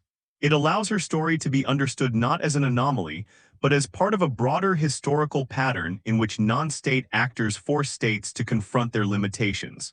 Such actors emerge where enforcement is weak, adapt faster than bureaucracies, and disappear or are absorbed once systems recalibrate. Her career fits this pattern precisely, yet few figures embody it so clearly. That clarity is often obscured by sensationalism or omission. Popular portrayals focus on her gender or her brutality, while academic treatments sometimes reduce her to a footnote in maritime history. Both approaches miss the scale of her achievement. She commanded one of the largest armed forces in the region. She governed it through law, she negotiated its dissolution on favorable terms, she exited intact. These facts alone place her among the most effective power brokers of her time. They also invite uncomfortable comparisons. How many generals have achieved such outcomes without state backing? How many rulers have voluntarily relinquished power at its height? How many insurgents have forced negotiation without ideological appeal? Zheng Yi Sao stands apart not because she defied norms, but because she exposed them. She revealed that authority is not inherent in institutions. It is earned through function. When institutions fail to perform, alternatives arise. When alternatives perform better, they gain legitimacy, whether acknowledged or not. Her life illustrates this dynamic with unusual clarity. She began on the margins of society, rose through strategic partnership, consolidated power through organization, and exited through negotiation. At no point did she rely on myth or destiny, she relied on systems. This reliance on systems rather than symbols may explain why her story remains less celebrated. Systems are harder to romanticize. They require attention to detail, compromise, and restraint, but they are also what shape history most profoundly. Zheng Yi Sao did not leave behind monuments or empires. She left behind a recalibrated coastline, a humbled administration, and a case study in power exercised without legitimacy, and legitimacy negotiated without conquest. Her quiet disappearance from the record is not evidence of failure. It is evidence of success. As the immediate shock of the pirate crisis faded, Zheng Yi Sao's presence gradually retreated from official memory. The Qing dynasty moved on to confront other pressures: internal unrest, fiscal strain, and the growing encroachment of European powers along China's coast. In this shifting context, her story became uncomfortable. It reminded officials and later historians that the empire had once been compelled to negotiate with a non-state force, led by a woman who held no official title. For an imperial system built on moral hierarchy and bureaucratic legitimacy, this was not an episode easily reconciled with its self-image. Silence proved convenient. Qing records did not erase her entirely, but they minimized her. References became brief, indirect, and often framed through male figures associated with her husband Zheng Yi or her partner Zhang Bao. Her leadership was described as influence rather than command, suggestion rather than decision. This rhetorical distancing did not reflect uncertainty about her role. It reflected discomfort with acknowledging it. Later historians inherited this framing, often without questioning its assumptions. For generations, piracy in Chinese history was treated as peripheral, a recurring nuisance rather than a central force shaping policy. Zheng Yi Sao's confederation was mentioned as an episode, not a turning point. The administrative lessons her challenge forced upon the Qing state were rarely linked back to her leadership. This pattern mirrors a broader tendency in historical writing. Power exercised outside recognized institutions is often dismissed as temporary, illegitimate, or aberrant, regardless of its effectiveness. Zheng Yi Sao's authority did not fit the expected categories. She was not a rebel seeking ideological transformation. She was not a warlord claiming territory. She was not a criminal acting purely for profit. She was something more ambiguous, and therefore more difficult to classify. Western historical narratives compounded this ambiguity. When Zheng Yi Sao appeared in European language sources, she was frequently reduced to novelty. She became the female pirate, an exotic curiosity rather than a serious political actor. Her achievements were summarized quickly, often stripped of context, and framed as astonishing primarily because of her gender. This framing distorted rather than illuminated her significance. By focusing on what made her unusual, it avoided confronting what made her effective. Her leadership was not remarkable because she was a woman commanding men. It was remarkable because she built and maintained a functioning system under conditions where established authority failed. Gender shaped how she was remembered, not how she ruled.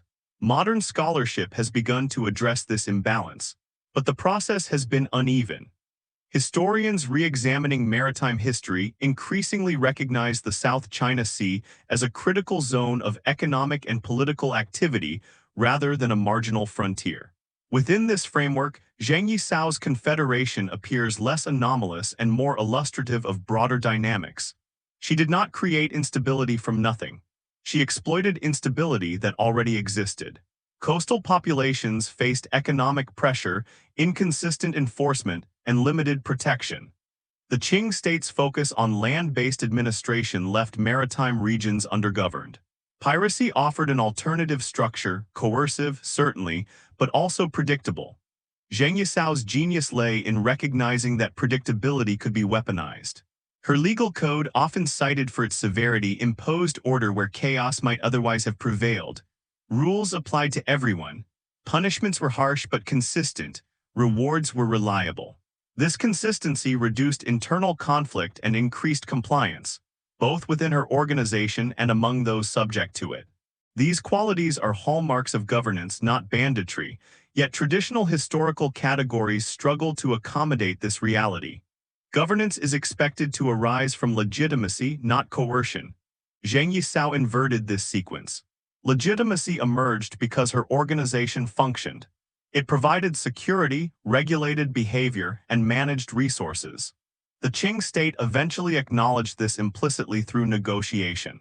This acknowledgement challenges assumptions about how authority operates. Power is often imagined as flowing downward from institutions. Zheng Yi Sao's career demonstrates that it can also flow upward from performance. When non-state actors deliver stability more effectively than the state, they acquire de facto legitimacy, even if the state refuses to recognize it openly. Her negotiated surrender underscores this point. The Qing court did not insist on total annihilation or public humiliation. It offered pardon, allowed wealth retention, and integrated former pirates into official structures. These concessions were not acts of mercy. They were acknowledgments of reality. Zheng Yi Sao had leverage. Her decision to accept negotiation rather than push further reveals a sophisticated understanding of power's limits. She recognized that the same forces enabling her dominance could reverse. Economic conditions could shift. Foreign intervention could alter the balance. Imperial reforms could close the gaps she had exploited. Rather than gamble on perpetual conflict, she chose stability. This choice complicates moral evaluation.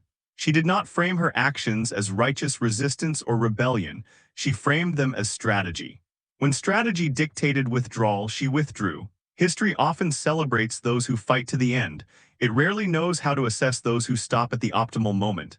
Zheng Yi Sao stopped. Her later life, largely undocumented, reinforces the impression of intentional obscurity. She did not seek recognition. She did not cultivate legend. She transitioned into legitimate commerce and lived out her years quietly. This lack of spectacle further contributed to her marginalization in historical memory. Legends thrive on drama. She offered resolution, yet the absence of drama should not be mistaken for insignificance. Her impact persisted long after her disappearance. Qing maritime policy evolved. Naval organization received greater attention. Coastal governance became more proactive. These changes did not eliminate future crises, but they reflected lessons learned under pressure. Zheng Yi Sao forced the state to confront its vulnerabilities. In doing so, she joined a small group of historical figures whose influence exceeded their formal status. Like other non-state power brokers, she exposed the fragility of institutional authority and the conditions under which it could be challenged. Her story invites historians to reconsider what counts as political agency. It urges a shift away from titles and toward outcomes, away from legitimacy as a prerequisite and toward legitimacy as a consequence. She was not granted power, she demonstrated it. That demonstration unsettled the categories through which history prefers to organize itself. It is easier to celebrate emperors and generals than to analyze figures who operate between legality and illegitimacy, authority, and resistance. Zheng Yi Sao occupies that uncomfortable space. And it is precisely there, between systems, that her significance becomes clearest. Any serious attempt to evaluate Zheng Yi Sao's place in history eventually confronts the question that has hovered over her story from the beginning.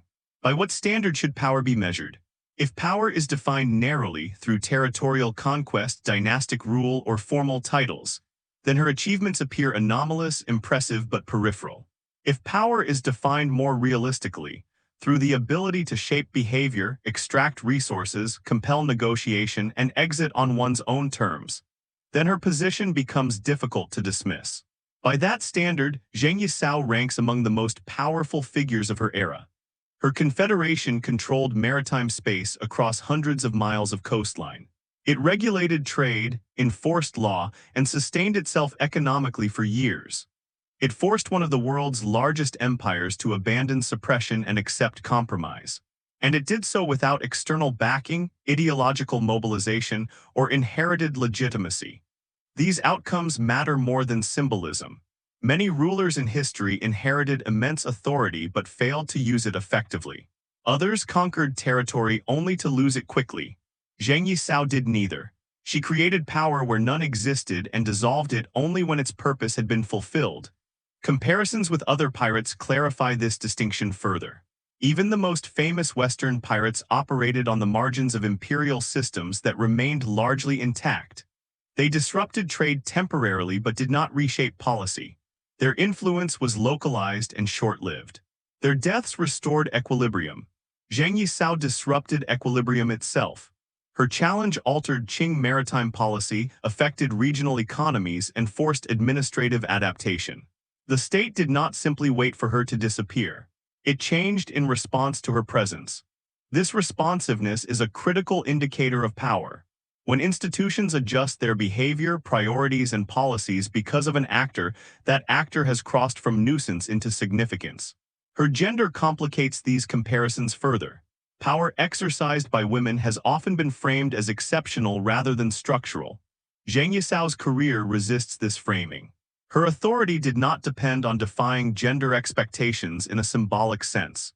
It depended on enforcing rules, managing resources, and negotiating effectively. Those who obeyed her did so not because she was unusual, but because she was reliable. This reliability underpinned her legitimacy within the Confederation. Pirates followed her because she delivered outcomes, protection, profit, stability. Loyalty was reinforced not by ideology but by incentives and enforcement. This pragmatic foundation made her organization resilient. It also made her leadership transferable. When she exited piracy, the skills that had sustained her power did not disappear. They translated into commerce and negotiation. Her later life, though sparsely recorded, suggests continuity rather than rupture. This continuity challenges the assumption that piracy represents a fundamental break from social order. In her case, piracy was an alternative arrangement within the same economic system. The difference lay in who enforced rules and who benefited from them. The Qing state recognized this implicitly by integrating former pirates rather than purging them. Expertise was valuable. Experience mattered.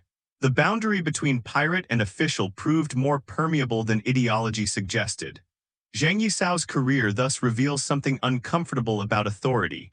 It is not inherently moral or immoral. It is functional. When it functions effectively, it attracts compliance. When it fails, alternatives arise. This insight extends beyond her era.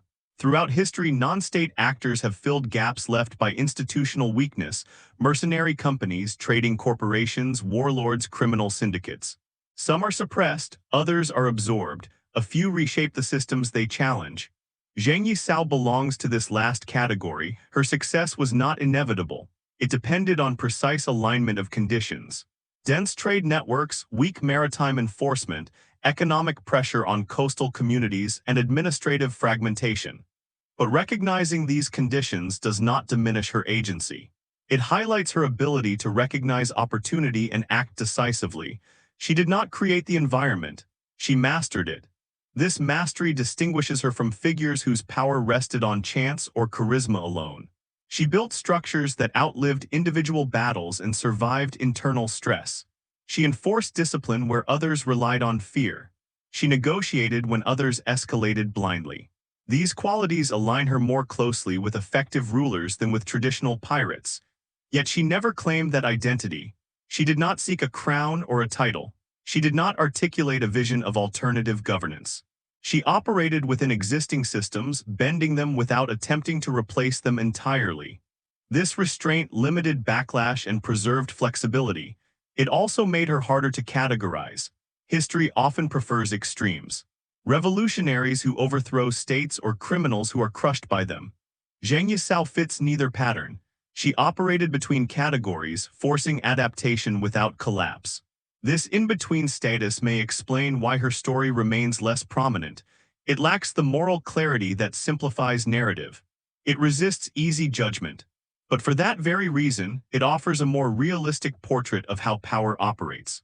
Her legacy invites a reevaluation of historical greatness.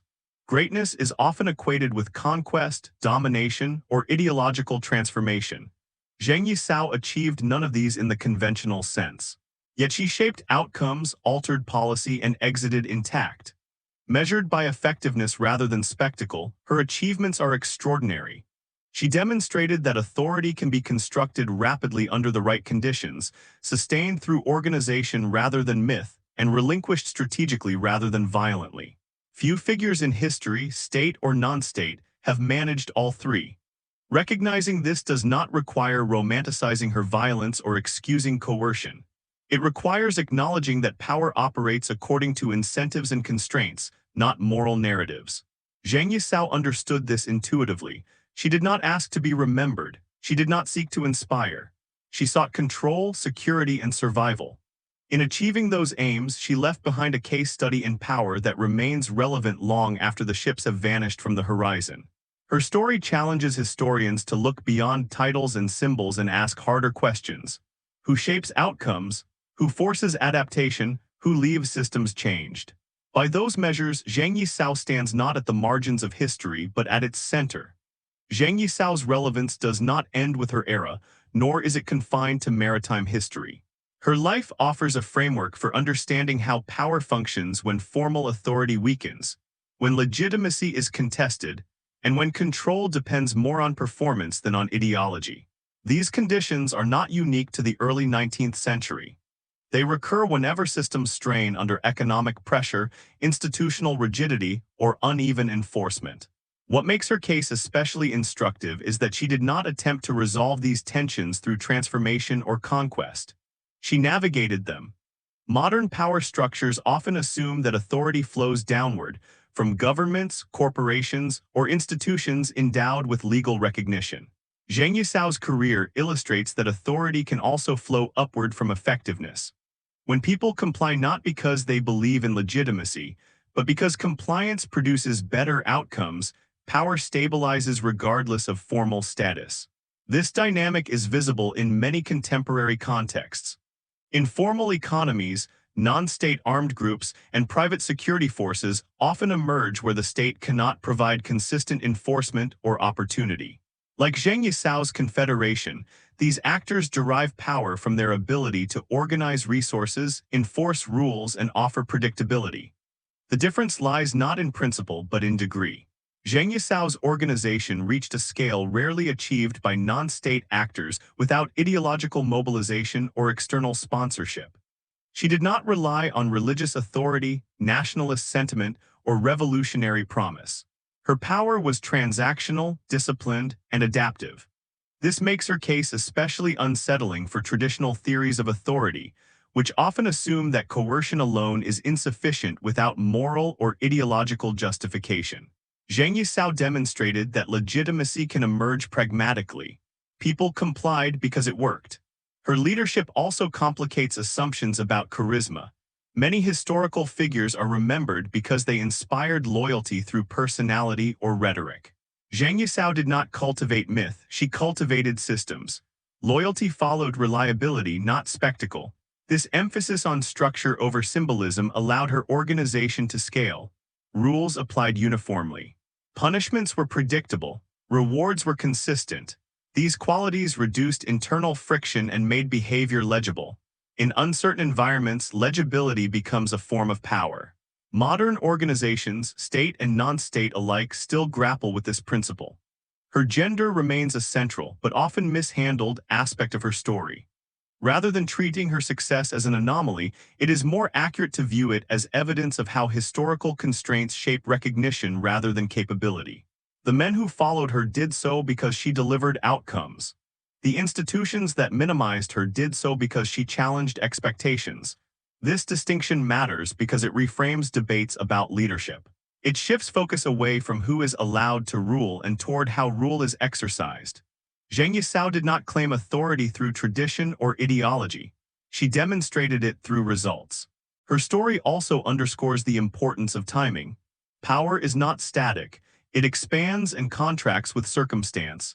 Zheng Yi Sao rose during a period of administrative strain and economic transformation. She exited before those conditions reversed fully. This timing was not accidental. It reflected awareness of structural limits. Many leaders fail because they misread the durability of favorable conditions. They assume that temporary advantage represents permanent entitlement. Zheng Yi Sao avoided this mistake. She treated power as conditional and acted accordingly. This conditional understanding of authority remains relevant today. Institutions that fail to adapt lose credibility. Alternatives emerge. Those alternatives either integrate, collapse, or force reform. Zheng Yi Sao forced reform. Her challenge compelled the Qing state to reassess maritime governance, intelligence gathering, and naval organization. These adjustments did not prevent future crises, but they altered the framework within which they were addressed. This indirect influence is often overlooked because it lacks spectacle. It is easier to trace change through decrees and revolutions than through quiet recalibration. Yet recalibration often shapes outcomes more durably. Zheng Yi Sao's impact illustrates this principle. She also exposes the limitations of moralistic historical narratives. Attempts to classify her as hero or villain obscure more than they reveal. She was neither. She was effective. Effectiveness does not imply virtue. It implies alignment between goals, methods, and environment. Understanding her story requires accepting this ambiguity. It also requires acknowledging that power exercised outside formal structures can be sophisticated, strategic, and rational. The assumption that illegitimacy equates to chaos is comforting but inaccurate. Zheng Yi Sao's organization was not chaotic, it was disciplined. This discipline did not arise spontaneously. It was imposed, maintained, and adjusted. It required leadership capable of balancing coercion and incentive, fear and predictability. These are the same balances every governing authority must strike. Her success reveals that these balances can be achieved without formal legitimacy, at least temporarily. The implications extend beyond piracy. They apply to any context where authority is contested: border regions, informal economies, conflict zones, and transitional states. In such environments, power often accrues to those who can deliver stability, regardless of legal recognition. Zheng Yi Sao delivered stability on the water where the state could not. Her choice to negotiate rather than escalate further reflects an understanding of the trade-offs inherent in power. Continued dominance risked provoking responses that could not be managed. Withdrawal preserved gains and avoided unnecessary loss. This restraint is rare. History often celebrates those who push beyond limits, who refuse compromise. Zheng Yi Sao demonstrates the value of knowing when not to push. Her exit did not signify weakness. It signified control over outcomes. This perspective challenges heroic narratives that equate persistence with virtue. Sometimes persistence is merely stubbornness. Sometimes wisdom lies in disengagement. Zheng Yi Sao disengaged strategically. Her story also raises questions about memory. Why are some figures remembered while others fade? The answer lies less in achievement than in narrative utility. Figures who reinforce existing frameworks are easier to integrate. Those who challenge them are often sidelined. Zheng Yi Sao challenged multiple frameworks simultaneously. She was a woman exercising command in a patriarchal society. She was a pirate exercising governance in an imperial system. She was a non-state actor forcing negotiation rather than defeat. These contradictions made her difficult to absorb into conventional history. Yet difficulty does not diminish importance. Her life invites a broader rethinking of how authority emerges, how legitimacy is constructed, and how systems respond under pressure. It suggests that power is not owned by institutions but earned through performance, and that institutions ignore this at their peril. Zheng Yi Sao did not seek to redefine power. She demonstrated how it works. And in doing so, she left behind a legacy that remains relevant wherever authority is contested, and adaptation determines survival. As Zheng Yi Sao's life is viewed in its entirety, what becomes most striking is not any single achievement, but the coherence of her decisions across radically different phases of her existence. From her entry into piracy, through the consolidation of power, to her negotiated withdrawal and reintegration into civilian life. Her actions display a consistency of logic that is rare in historical figures operating outside formal authority. This coherence forces a reconsideration of what it means to lead effectively. Many leaders are defined by moments of crisis or triumph. Zheng Yi Sao was defined by continuity. She adapted without losing control, changed tactics without abandoning purpose, and exited without collapse. These patterns suggest not opportunism, but strategic self-awareness. She understood herself as operating within constraints. Those constraints were material, ships, manpower, geography, but they were also political. The Qing Dynasty, for all its weakness along the coast, remained a formidable entity. It could absorb losses longer than any pirate confederation could endure total war. Zheng Yi Sao never lost sight of this imbalance. Her challenge to the state was calibrated, not absolute. This calibration explains her restraint. She did not attempt to seize ports permanently or establish territorial rule. Such moves would have transformed a manageable conflict into an existential one. Instead, she maintained mobility, avoided symbolic provocation, and focused on control of economic flows rather than land. This choice kept the conflict within negotiable bounds. The state, for its part, struggled to respond precisely because the challenge did not fit familiar categories. Zheng Yi Sao was not a rebel leader demanding legitimacy. She was not a foreign invader threatening sovereignty. She was an internal competitor offering a more efficient system of maritime control. This ambiguity paralyzed traditional responses. Military suppression failed because it could not eliminate the underlying conditions sustaining her power. Ideological condemnation failed because she made no ideological claims. Legal frameworks failed because enforcement lagged behind reality. Negotiation remained. When it came, it reflected not imperial confidence but pragmatic calculation. The Qing court did not defeat Zheng Yi Sao. It reached an accommodation that minimized further loss. In doing so, it implicitly acknowledged the limits of its authority in maritime spaces. This acknowledgement is one of the most significant, if understated, aspects of her legacy. States rarely admit weakness explicitly, they adapt quietly. Zheng Yi Sao forced such adaptation. She did so not through symbolic rebellion but through sustained effectiveness. Her ability to impose discipline across a large, diverse organization challenges assumptions about the nature of illicit power. Criminal enterprises are often portrayed as inherently unstable, prone to internal conflict and betrayal. Zheng Yi Sao demonstrated that stability depends not on legality but on governance. Her code of laws, enforced consistently, reduced uncertainty. Members knew the consequences of disobedience. They also knew the rewards of compliance. This predictability fostered loyalty more reliably than fear alone ever could. In this sense, her organization resembled a state more than a gang. Yet she never attempted to formalize this resemblance. She avoided the trappings of sovereignty. She did not mint currency or issue proclamations. She governed through practice rather than symbolism. This avoidance of symbolic overreach preserved flexibility. Symbols attract scrutiny. Institutions provoke challenge. Zheng Yi Sao operated beneath those thresholds, maintaining influence without triggering the full force of imperial response. Her gender further complicated perceptions. To many contemporaries and later observers, the idea of a woman commanding such power required explanation beyond competence. This impulse to explain rather than accept her authority contributed to distortion. Some accounts emphasized her relationship with male partners. Others framed her leadership as manipulative rather than directive. These narratives did not arise from evidence but from expectation.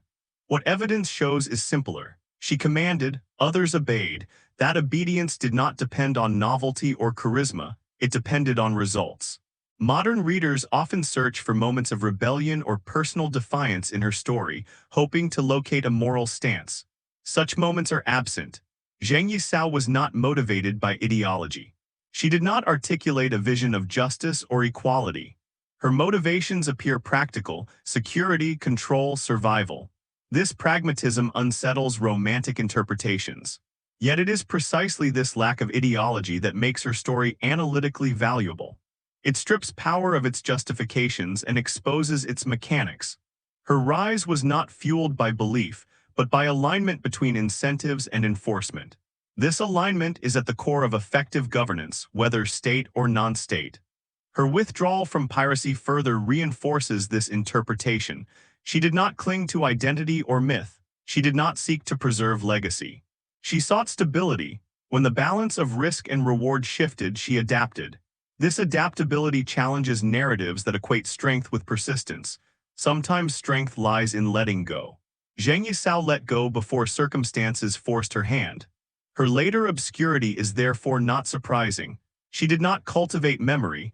She did not commission chronicles or monuments. Her legacy survives in administrative adjustments, not in celebration. This quiet influence is easy to overlook, yet its consequences were real. Maritime governance improved. The Qing state learned, however reluctantly, that control of economic flows required more than symbolic authority. It required responsiveness. Zheng Yi Sao forced that lesson. Her story also raises broader questions about how history assigns credit. Figures who fit established categories, emperors, generals, revolutionaries, are remembered because their roles are legible. Figures who operate between categories often vanish from mainstream narratives. Zheng Yi Sao operated between criminality and governance, between marginality and centrality. This in-between status made her difficult to integrate into existing frameworks. But difficulty is not insignificance. Her life demonstrates that power can be exercised effectively without recognition, sustained without ideology, and relinquished without collapse. These are rare achievements. They challenge the assumption that authority must be legitimized before it can function. They suggest instead that legitimacy often follows effectiveness. This inversion unsettles traditional hierarchies of power. It also resonates beyond her era. Wherever institutions fail to adapt, alternatives emerge. Those alternatives may be violent, coercive, or informal, but if they deliver stability, they attract compliance. Zheng Yi Sao delivered stability where the state could not. Her success does not offer a moral blueprint. It offers an analytical one. It shows how power responds to pressure, how systems adapt, and how individuals can navigate constraint without illusion. She did not overthrow an empire. She exposed its limits. And in doing so, she secured her place not as a footnote, but as a central figure in the history of power exercised outside formal authority. When all comparisons are exhausted and all categories tested, the question returns in a quieter form. What does it actually mean to call Zheng Yi Sao the most powerful pirate in history? The phrase invites spectacle, yet her story resists it. Power in her case was not theatrical, it was operational. It functioned not through legend but through results that altered behavior across an entire region. If power is measured by fear alone, many pirates qualify. If it is measured by notoriety, even more do. But if power is measured by the ability to compel adaptation from a major state, to regulate economic activity over vast distances, and to exit conflict without destruction, the field narrows dramatically. Zheng Yi Sao stands alone. No other pirate leader commanded such numbers for such duration while maintaining internal cohesion.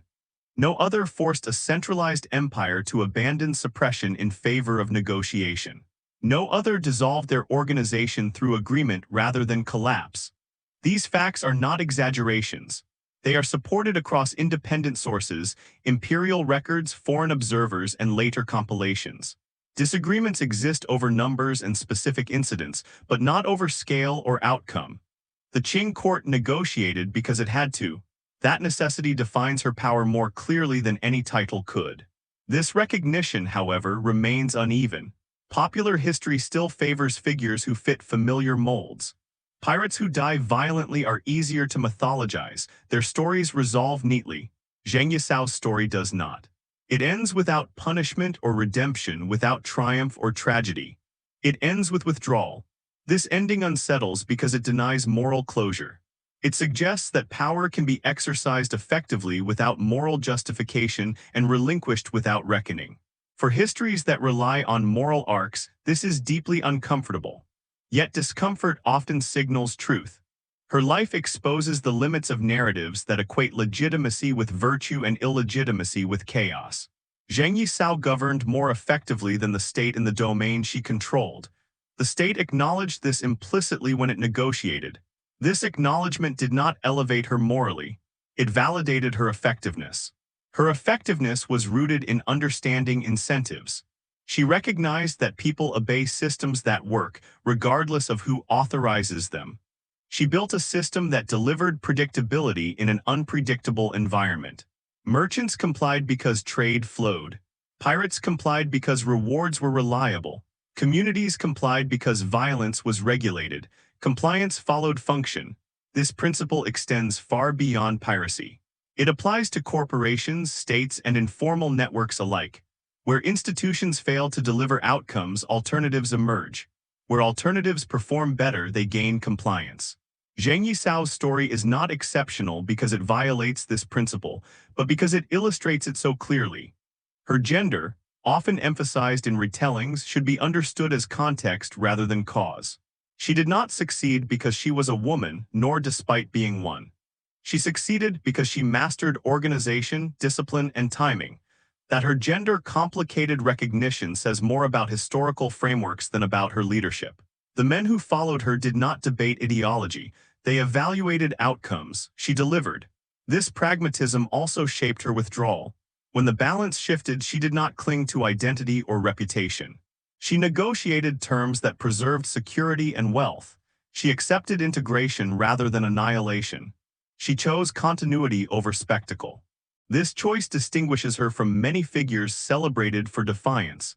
Defiance often ends in destruction. Zheng Yi Sao avoided destruction by refusing to romanticize her own power. She treated power as conditional. That conditional understanding allowed her to relinquish authority without loss.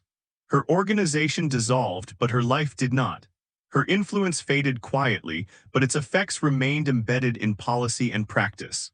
The Qing Dynasty learned from her challenge. Maritime governance improved, naval coordination increased, intelligence networks expanded. These changes did not create a strong navy overnight, but they reflected recognition that prior neglect had consequences. Zheng Yi Sao forced that recognition. Her legacy, then, is not found in monuments or proclamations. It is found in adjustments, subtle, administrative, uncelebrated. These are often the most enduring forms of influence. She does not fit comfortably into heroic or villainous categories. She does not offer inspiration in the conventional sense. What she offers instead is insight. Insight into how power functions when stripped of ceremony. Insight into how authority emerges from performance rather than permission. Insight into how systems adapt under pressure from unexpected sources. These insights remain relevant because the conditions that produced her have not vanished. Wherever trade outpaces regulation, wherever enforcement lags behind reality, wherever institutions fail to deliver stability, alternatives arise. Some collapse quickly, some integrate. A few, like Zheng Yi Sao's confederation, force recalibration. Calling her the most powerful pirate in history is not an act of admiration. It is an analytical conclusion. It recognizes that piracy, in her hands, ceased to be episodic violence and became structured control. That transformation marks the boundary between nuisance and power. Her story challenges historians to move beyond labels and examine mechanisms. It invites a reassessment of how authority is earned, exercised, and relinquished. It suggests that power is less about legitimacy than about alignment between capability and context. Zheng Yi Sao aligned capability with context more effectively than any pirate before or since. She did not conquer an empire. She did not found a dynasty. She did not leave behind a myth she tried to shape. She forced a system to adjust. And then she stepped away. In a world that often equates greatness with conquest and endurance with virtue, her story offers a different measure of success. Knowing when power has served its purpose, and having the discipline to let it go. By the time Zheng Yi Sao faded from public view, the maritime world she had dominated no longer existed in quite the same form. The South China Sea remained busy, contested, and economically vital, but the specific configuration of power that had allowed her rise had closed. This closure was not sudden. It was the cumulative result of adaptation, by the Qing state, by merchants, and by coastal communities who had learned, through experience, what unchecked imbalance could produce. In this sense, Zheng Yi Sao did not merely exploit a moment in history. She marked the end of one. Her confederation represented the final apex of large-scale, organized piracy in the region. Later pirate groups would appear, but none would reach comparable size or coherence. The opportunity structure that had sustained her dense trade, weak maritime enforcement, fragmented authority began to narrow. Not because the state became strong, but because it became less complacent. This distinction matters. The Qing dynasty did not transform into a modern naval power overnight. Corruption persisted. Resources remained uneven. Foreign pressures would soon overwhelm many of its reforms, yet the state no longer ignored the coast as it once had. Zheng Yi Sao's challenge forced attention where neglect had prevailed. That attention altered incentives. Merchants who had once viewed pirate protection as a rational choice gradually recalibrated. As enforcement became more predictable, the relative advantage of piracy diminished. Coastal communities, long accustomed to ambiguity, found fewer reasons to accommodate large pirate fleets. Zheng Yi Sao understood this shift intuitively. Her withdrawal was not a retreat from defeat. It was recognition that the environment no longer favored expansion. Where others might have clung to identity or ambition, she recalculated. This recalculation reveals something essential about her understanding of power. She did not mistake dominance for permanence. She treated authority as situational, contingent on conditions beyond personal control. This perspective stands in contrast to many historical figures whose downfall followed overconfidence. Leaders often fall not because they lose strength, but because they fail to recognize when strength no longer guarantees success. Zheng Yi Sao recognized it. Her life after piracy, though poorly documented, reinforces this interpretation. She did not attempt to recreate her former power in new contexts. She did not seek influence through politics or patronage. She lived within the structures she had once challenged. This choice may seem anticlimactic, but it is consistent. She never sought legitimacy for its own sake. She sought stability. When stability could be achieved without conflict, conflict ceased to serve her interests. This pragmatic orientation makes her difficult to celebrate in conventional terms. She does not inspire through sacrifice or martyrdom. She inspires, if at all, through clarity. Her clarity exposes a deeper truth about power. It is rarely absolute. It exists within constraints, shaped by environment, incentives, and response. Those who understand these forces can exercise influence disproportionate to their formal position. Those who ignore them often fail despite formal authority. Zheng Yi Sao's story illustrates this asymmetry vividly. The Qing dynasty possessed overwhelming resources but lacked responsiveness. She possessed limited resources but adapted quickly. For a time, adaptability outweighed scale. Eventually, scale adjusted. This adjustment did not erase her impact, it absorbed it. The state learned from her methods even as it dismantled her organization. Discipline, intelligence gathering, integration of local knowledge, these became priorities precisely because their absence had been exposed. Her influence thus persisted indirectly, embedded in policy rather than memory.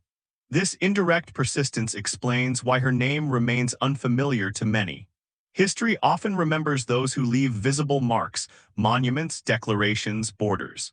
Zheng Yi Sao left systems changed rather than symbols erected. Systemic change is quieter. It is also more enduring. Her story also offers a corrective to narratives that equate order exclusively with the state. Order can emerge wherever enforcement aligns with incentives. The state is one provider of order among many, not its sole source. This realization is unsettling because it challenges the moral authority of institutions.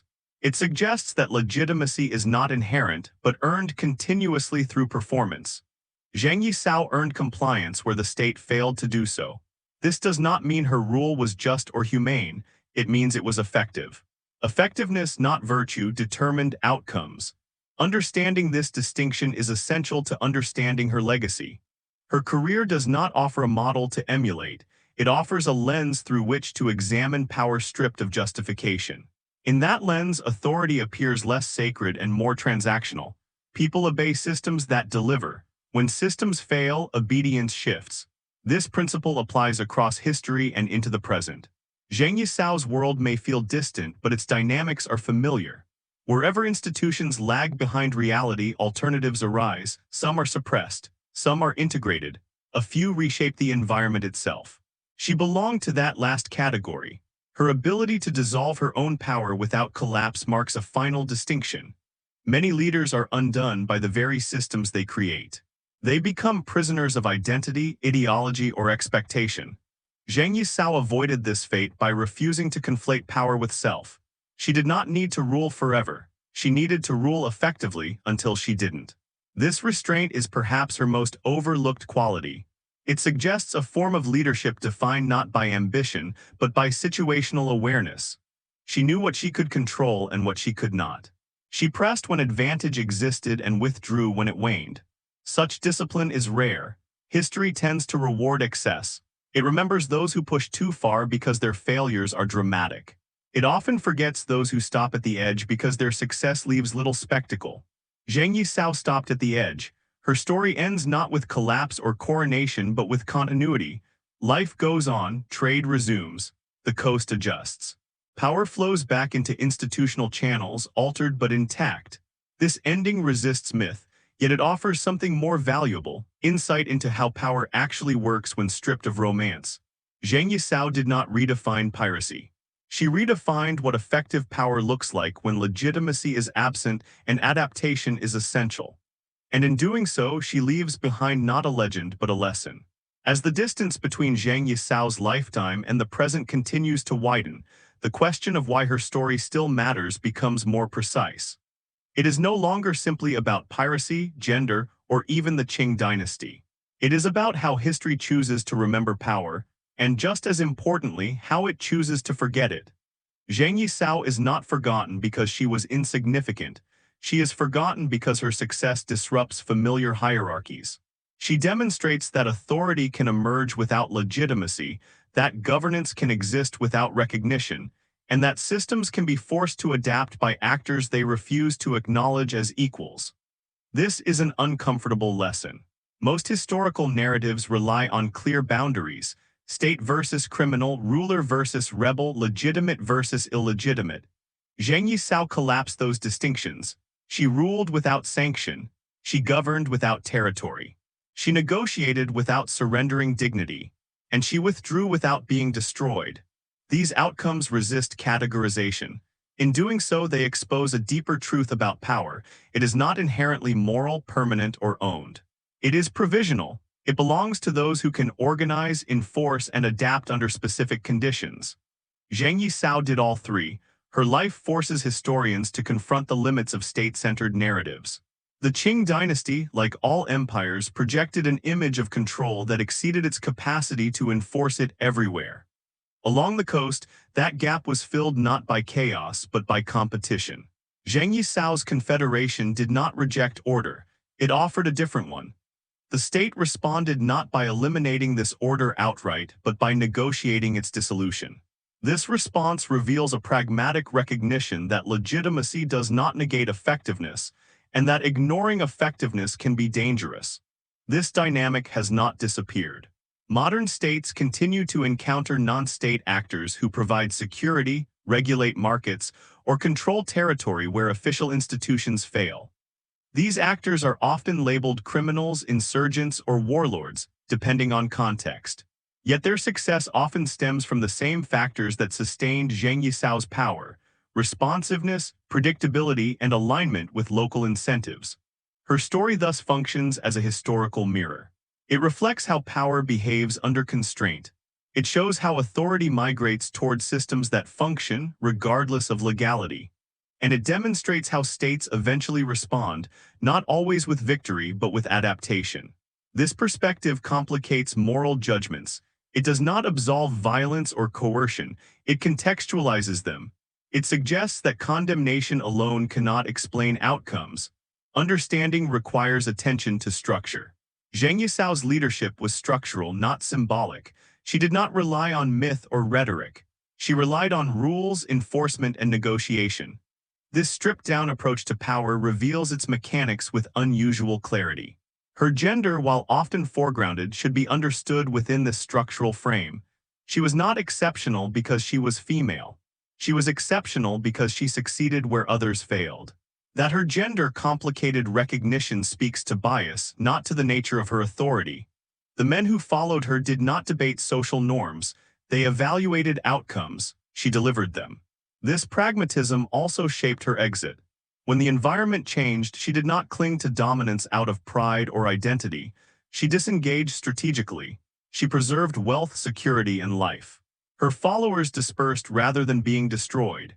This outcome challenges the assumption that power must end violently. It suggests that power can be relinquished intentionally when conditions shift. Few historical figures manage this.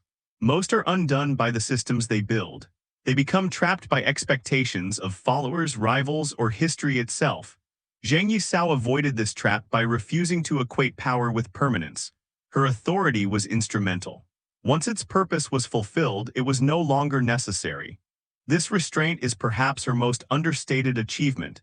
It reflects an understanding that power is a means, not an identity. Leaders who fail to grasp this often fall victim to their own success. Zheng Yi Sao did not. Her quiet disappearance frustrates those who seek moral closure. There is no final judgment, no symbolic reckoning. History offers no clear verdict on whether she was justified or condemned. This ambiguity is not a flaw. It is a reminder that history is not a moral tribunal. It is a record of outcomes shaped by choices under constraint. Zheng Yi Sao's choices reshaped a region, forced adaptation from an empire, and ended without catastrophe. That combination is rare. Her story also underscores the importance of scale. Many pirates terrorized local waters. She controlled a maritime system. Many leaders issued commands. She enforced compliance across thousands of individuals. Many challengers provoked states. She compelled negotiation. Scale transforms action into power. This is why she cannot be dismissed as a curiosity or anomaly. Her achievements were not isolated. They were systemic. They altered behavior across multiple levels of society. Recognizing this requires expanding the definition of historical significance beyond those who held official office or left behind monuments. It requires attention to those who operated in the margins but forced change at the center. Zheng Yi Sao belongs to this category. Her life also invites humility in historical judgment. It reminds us that power often operates where archives thin and categories blur. It cautions against equating visibility with importance. Some of the most consequential actors leave the least theatrical traces. Her legacy is one of adjustment rather than overthrow, negotiation rather than conquest, and withdrawal rather than collapse. These qualities make her difficult to celebrate but impossible to ignore. As the story approaches its close, what remains is not a legend to admire or condemn, but a case study to understand. Zheng Yi Sao does not offer inspiration in the conventional sense. She offers clarity about how power functions when stripped of pretense. She reveals that authority is earned through effectiveness, sustained through organization, and relinquished through awareness of limits. That lesson remains relevant wherever power is contested and adaptation determines survival. And it is for this reason, quiet, structural, and unsettling, that Zheng Yi Sao continues to matter. In the end, Zheng Yi Sao's story does not resolve itself into a lesson neatly framed for admiration or condemnation. It closes instead with a lingering question, one that echoes far beyond the waters she once controlled. What does power truly look like when stripped of ceremony, legitimacy, and myth? Her life offers an answer that is neither comforting nor heroic. Power in her case was not bestowed, it was assembled. It emerged from gaps in authority, from misalignment between institutions and reality, from the ability to organize people and resources more effectively than those officially charged with doing so. It endured not because it was righteous, but because it worked. This understanding unsettles many of the assumptions that shape how history is told. States prefer to present themselves as the natural holders of authority. Histories often reinforce this by centering emperors, kings, generals, and reformers, figures whose power is legible, sanctioned, and archived. Zheng Yi Sao belonged to none of these categories. Yet for years, she exercised control that the state could neither ignore nor immediately suppress. Her power forced recognition, if not acknowledgement. That recognition came not through proclamation, but through negotiation. The Qing dynasty did not celebrate her surrender. It managed it. It minimized it. It absorbed it. This response speaks more clearly than any official declaration. Empires do not negotiate with irrelevance. They negotiate with necessity. Zheng Yi Sao made herself necessary. Her organization altered trade patterns, redefined risk, and reshaped behavior along the coast. Merchants adjusted routes. Villages recalibrated loyalties. Officials revised policy. These changes did not arise from ideology or persuasion. They arose from sustained effectiveness. Effectiveness, not legitimacy, proved decisive. This distinction lies at the heart of her legacy. She did not seek moral authority. She did not articulate a vision of justice. She sought control over outcomes, and she achieved it within the limits of her environment. When those limits shifted, she did not resist blindly. She withdrew. This withdrawal is often misunderstood as anticlimax, as though greatness requires destruction or sacrifice to be complete. But withdrawal in her case was not retreat. It was resolution. She exited with security, wealth, and life intact. Her followers dispersed rather than perished. Her organization dissolved rather than imploded. Few figures in history manage such an ending. Most are undone by the systems they build. They become prisoners of ambition, identity, or expectation. Zheng Yi Sao avoided this fate by refusing to conflate power with permanence. She treated authority as conditional. This conditional understanding allowed her to step away before conditions turned hostile. It allowed her to preserve what mattered rather than gamble for myth. Her quiet disappearance frustrates those who seek drama. There is no final battle, no execution, no transformation into legend. She does not linger as a cautionary tale or a romantic hero. She simply stops. Yet in that stopping lies her final assertion of control. She chose when the story ended. This choice challenges how history assigns meaning. It suggests that success need not be loud and that influence need not leave monuments. Some of the most consequential power operates invisibly, altering systems rather than symbols. Zheng Yi Sao altered systems. The Qing state learned from her challenge. Maritime governance tightened. Intelligence networks expanded. Coastal policy shifted. These changes did not erase future crises, but they reflected adaptation forced by experience. Her influence persisted not in memory, but in adjustment. This subtlety explains why her story remains marginal in popular history. It resists spectacle. It offers no easy moral arc. It requires attention to structure rather than personality. But it is precisely this resistance that makes her story valuable. She reveals that power is not owned. It circulates. It migrates toward those who can organize, enforce, and adapt under constraint. Institutions that fail to recognize this risk being outpaced by alternatives. This lesson extends beyond piracy, beyond the Qing dynasty, beyond the 19th century. Wherever systems lag behind reality, power finds other channels. Zheng Yi Sao found hers on the water, among trade routes neglected by authority and communities caught between enforcement and survival. She did not invent these conditions. She mastered them. Her gender, often foregrounded, should not obscure this mastery. She did not succeed because she defied expectations, but because she understood mechanisms. That her success confounded observers reveals more about their assumptions than about her leadership. She was obeyed because she delivered outcomes. In the final accounting, calling her the most powerful pirate in history is not an act of exaggeration. It is a recognition that piracy, in her hands, ceased to be episodic violence and became structured control. No other pirate achieved this at comparable scale. No other forced an empire to negotiate rather than annihilate. No other exited intact. These facts stand regardless of narrative preference. Zheng Yi Sao does not ask to be admired. She does not ask to be forgiven. She does not ask to be remembered. She stands instead as evidence. Evidence that power is pragmatic. evidence that authority is contingent, evidence that systems matter more than symbols. Her life closes without judgment because judgment is not the point. Understanding is. And understanding her requires letting go of romance, moral certainty, and easy categories. It requires accepting that history is shaped not only by those who rule openly, but by those who force rules to change. Zheng Yi Sao forced change, then she stepped away. The seas she once commanded moved on, trade resumed. Empires faced new pressures, her name faded, but the lesson remained embedded quietly in the structures that adapted because she existed.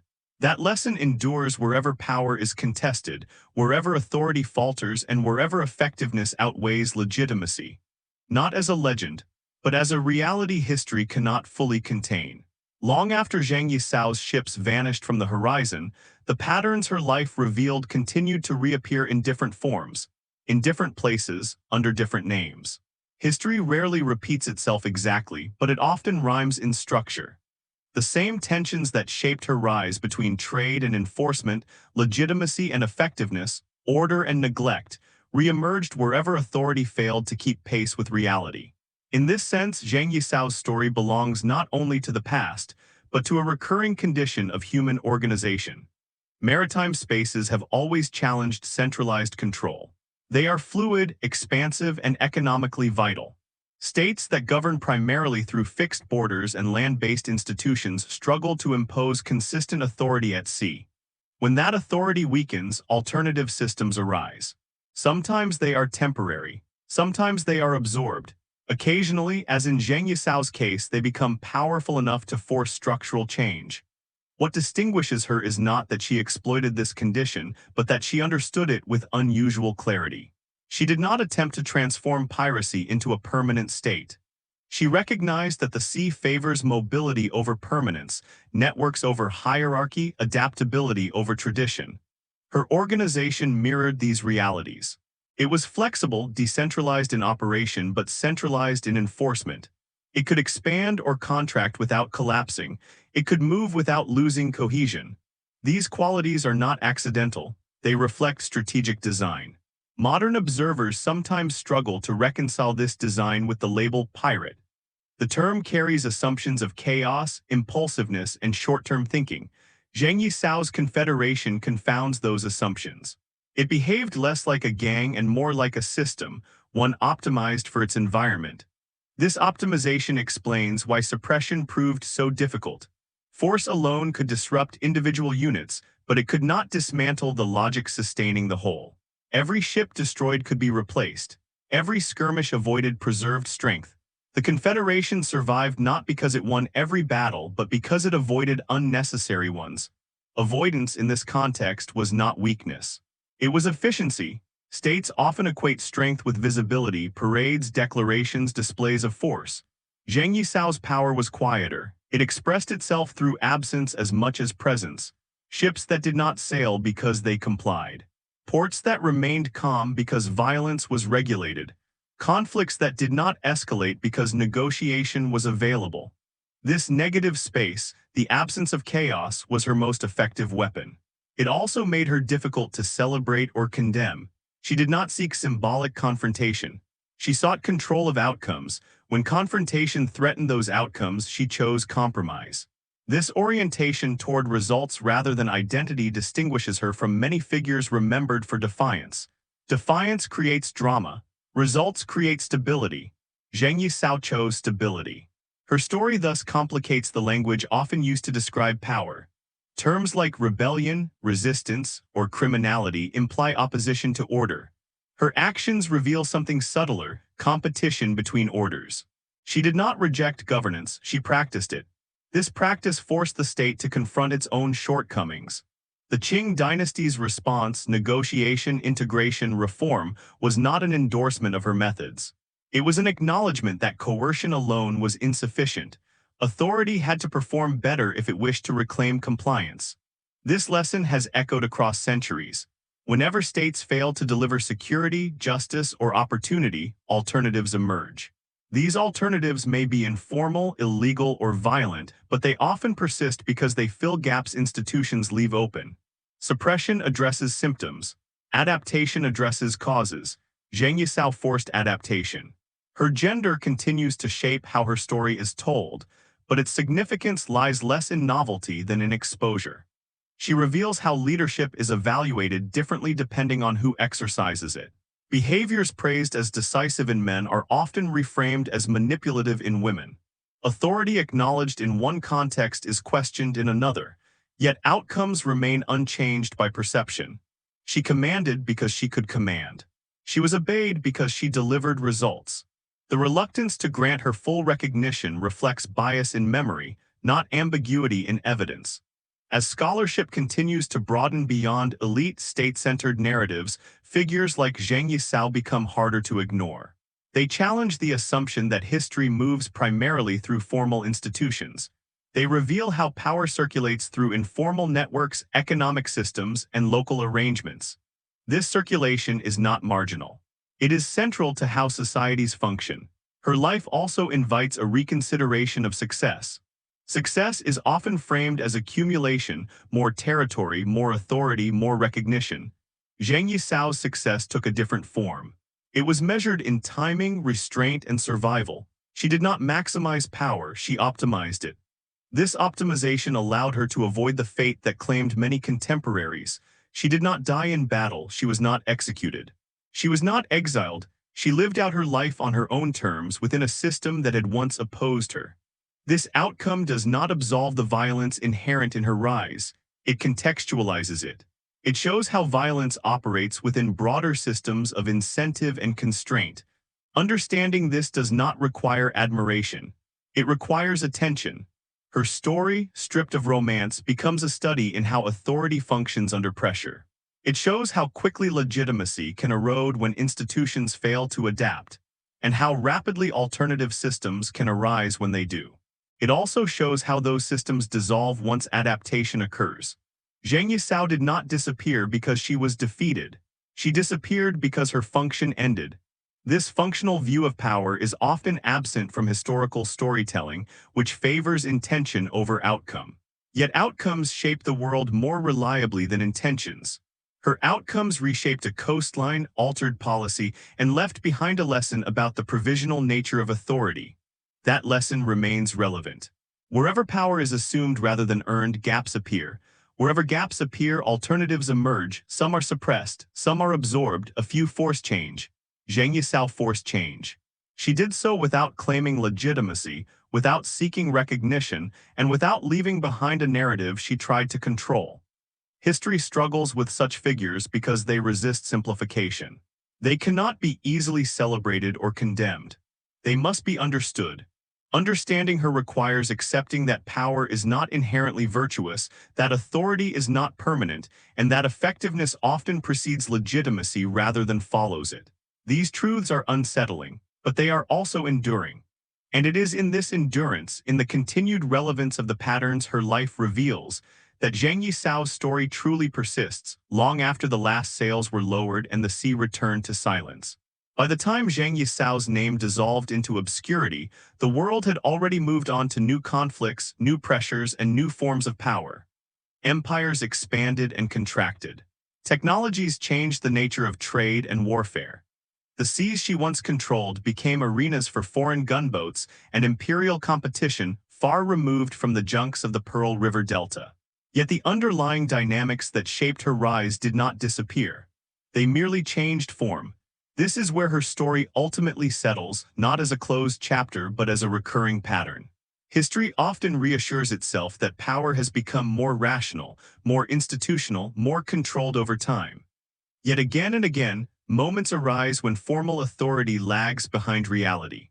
When regulation cannot keep pace with commerce, when enforcement collapses under scale, when legitimacy exists on paper but not in practice.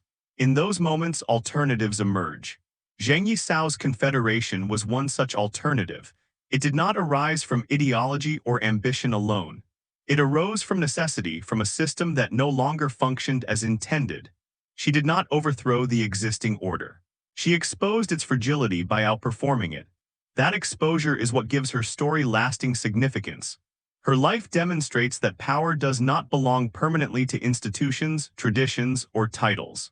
It belongs to those who can align organization, enforcement, and incentive under specific conditions. When those conditions shift, power shifts with them. This understanding removes comfort from historical narratives that rely on permanence. Empires fall not only because they are attacked, but because they fail to adapt. Authority erodes not only through rebellion, but through inefficiency. Zheng Yi Sao did not need to defeat the Qing dynasty to weaken its maritime authority. She simply governed better where it governed poorly. This distinction is crucial. She did not challenge the empire's ideology, she challenged its performance. And performance is harder to defend with rhetoric. Her success also reframes the relationship between legality and order. The assumption that legality guarantees stability, while illegality guarantees chaos, is revealed as false. Order emerges where rules are enforced consistently and incentives are aligned, regardless of who enforces them. Zheng Yi Sao enforced rules effectively. That effectiveness attracted compliance. Compliance generated legitimacy in practice, even if not in name. When the state finally negotiated, it did so not out of moral confusion, but out of pragmatic recognition. Pragmatism, not ideology, resolved the conflict. Her withdrawal marks the final understated assertion of her agency. She did not wait to be defeated. She did not cling to dominance. She recognized that the conditions sustaining her power were narrowing, and she acted accordingly. This awareness distinguishes her from many figures who mistook momentum for destiny. History is filled with leaders who pressed forward long after advantage faded, turning success into catastrophe. Zheng Yi Sao avoided this fate by treating power as temporary rather than essential. She did not need to rule forever. She needed to rule effectively until ruling no longer served her interests. This mindset resists romantic interpretation. It offers no slogans, no martyrdom, no grand narrative of triumph or tragedy. Instead, it offers something rarer, strategic restraint. That restraint may be her most important legacy. It reminds us that power is not proven by how long it is held, but by how it is used, and by whether one can relinquish it without collapse. Few figures in history demonstrate this capacity. Zheng Yi Sao did. Her gender, so often highlighted, ultimately recedes in importance when viewed through this lens. She was not powerful because she defied expectations. She was powerful because she understood systems. That her success unsettled observers reveals more about the observers than about her leadership. She did not ask to be recognized. She did not seek legitimacy. She acted. And the world around her adjusted. As this story ends, it does so without spectacle because spectacle was never its essence. The essence lies in adjustment, quiet, structural, and enduring. Trade routes changed, policies evolved. Assumptions about control were challenged. These changes left no monuments, but they mattered. Zheng Yi Sao's life stands as a reminder that history is not shaped only by those who rule openly. It is shaped by those who exploit gaps, expose weaknesses, and force systems to respond. These figures are often forgotten because their success leaves little drama behind. Yet their influence persists in the altered landscape they leave behind. Her story does not invite admiration in the conventional sense. It invites attention. It asks us to look closely at how power actually works when stripped of ceremony and myth. It asks us to recognize that authority is provisional, legitimacy is fragile, and effectiveness often precedes recognition rather than follows it. These truths are not comforting, but they are honest. And honesty is what gives Zheng Yi Sao's story its enduring weight. Not as a legend carved into memory, not as a villain condemned by history, but as a reality that systems were forced to confront and quietly absorb. When the sea returned to calm and her name faded, the lesson remained. Power flows where systems fail. Power endures where organization succeeds. Power dissolves when adaptation makes it unnecessary. Zheng Yi Sao understood this. And then, without spectacle or apology, she stepped away.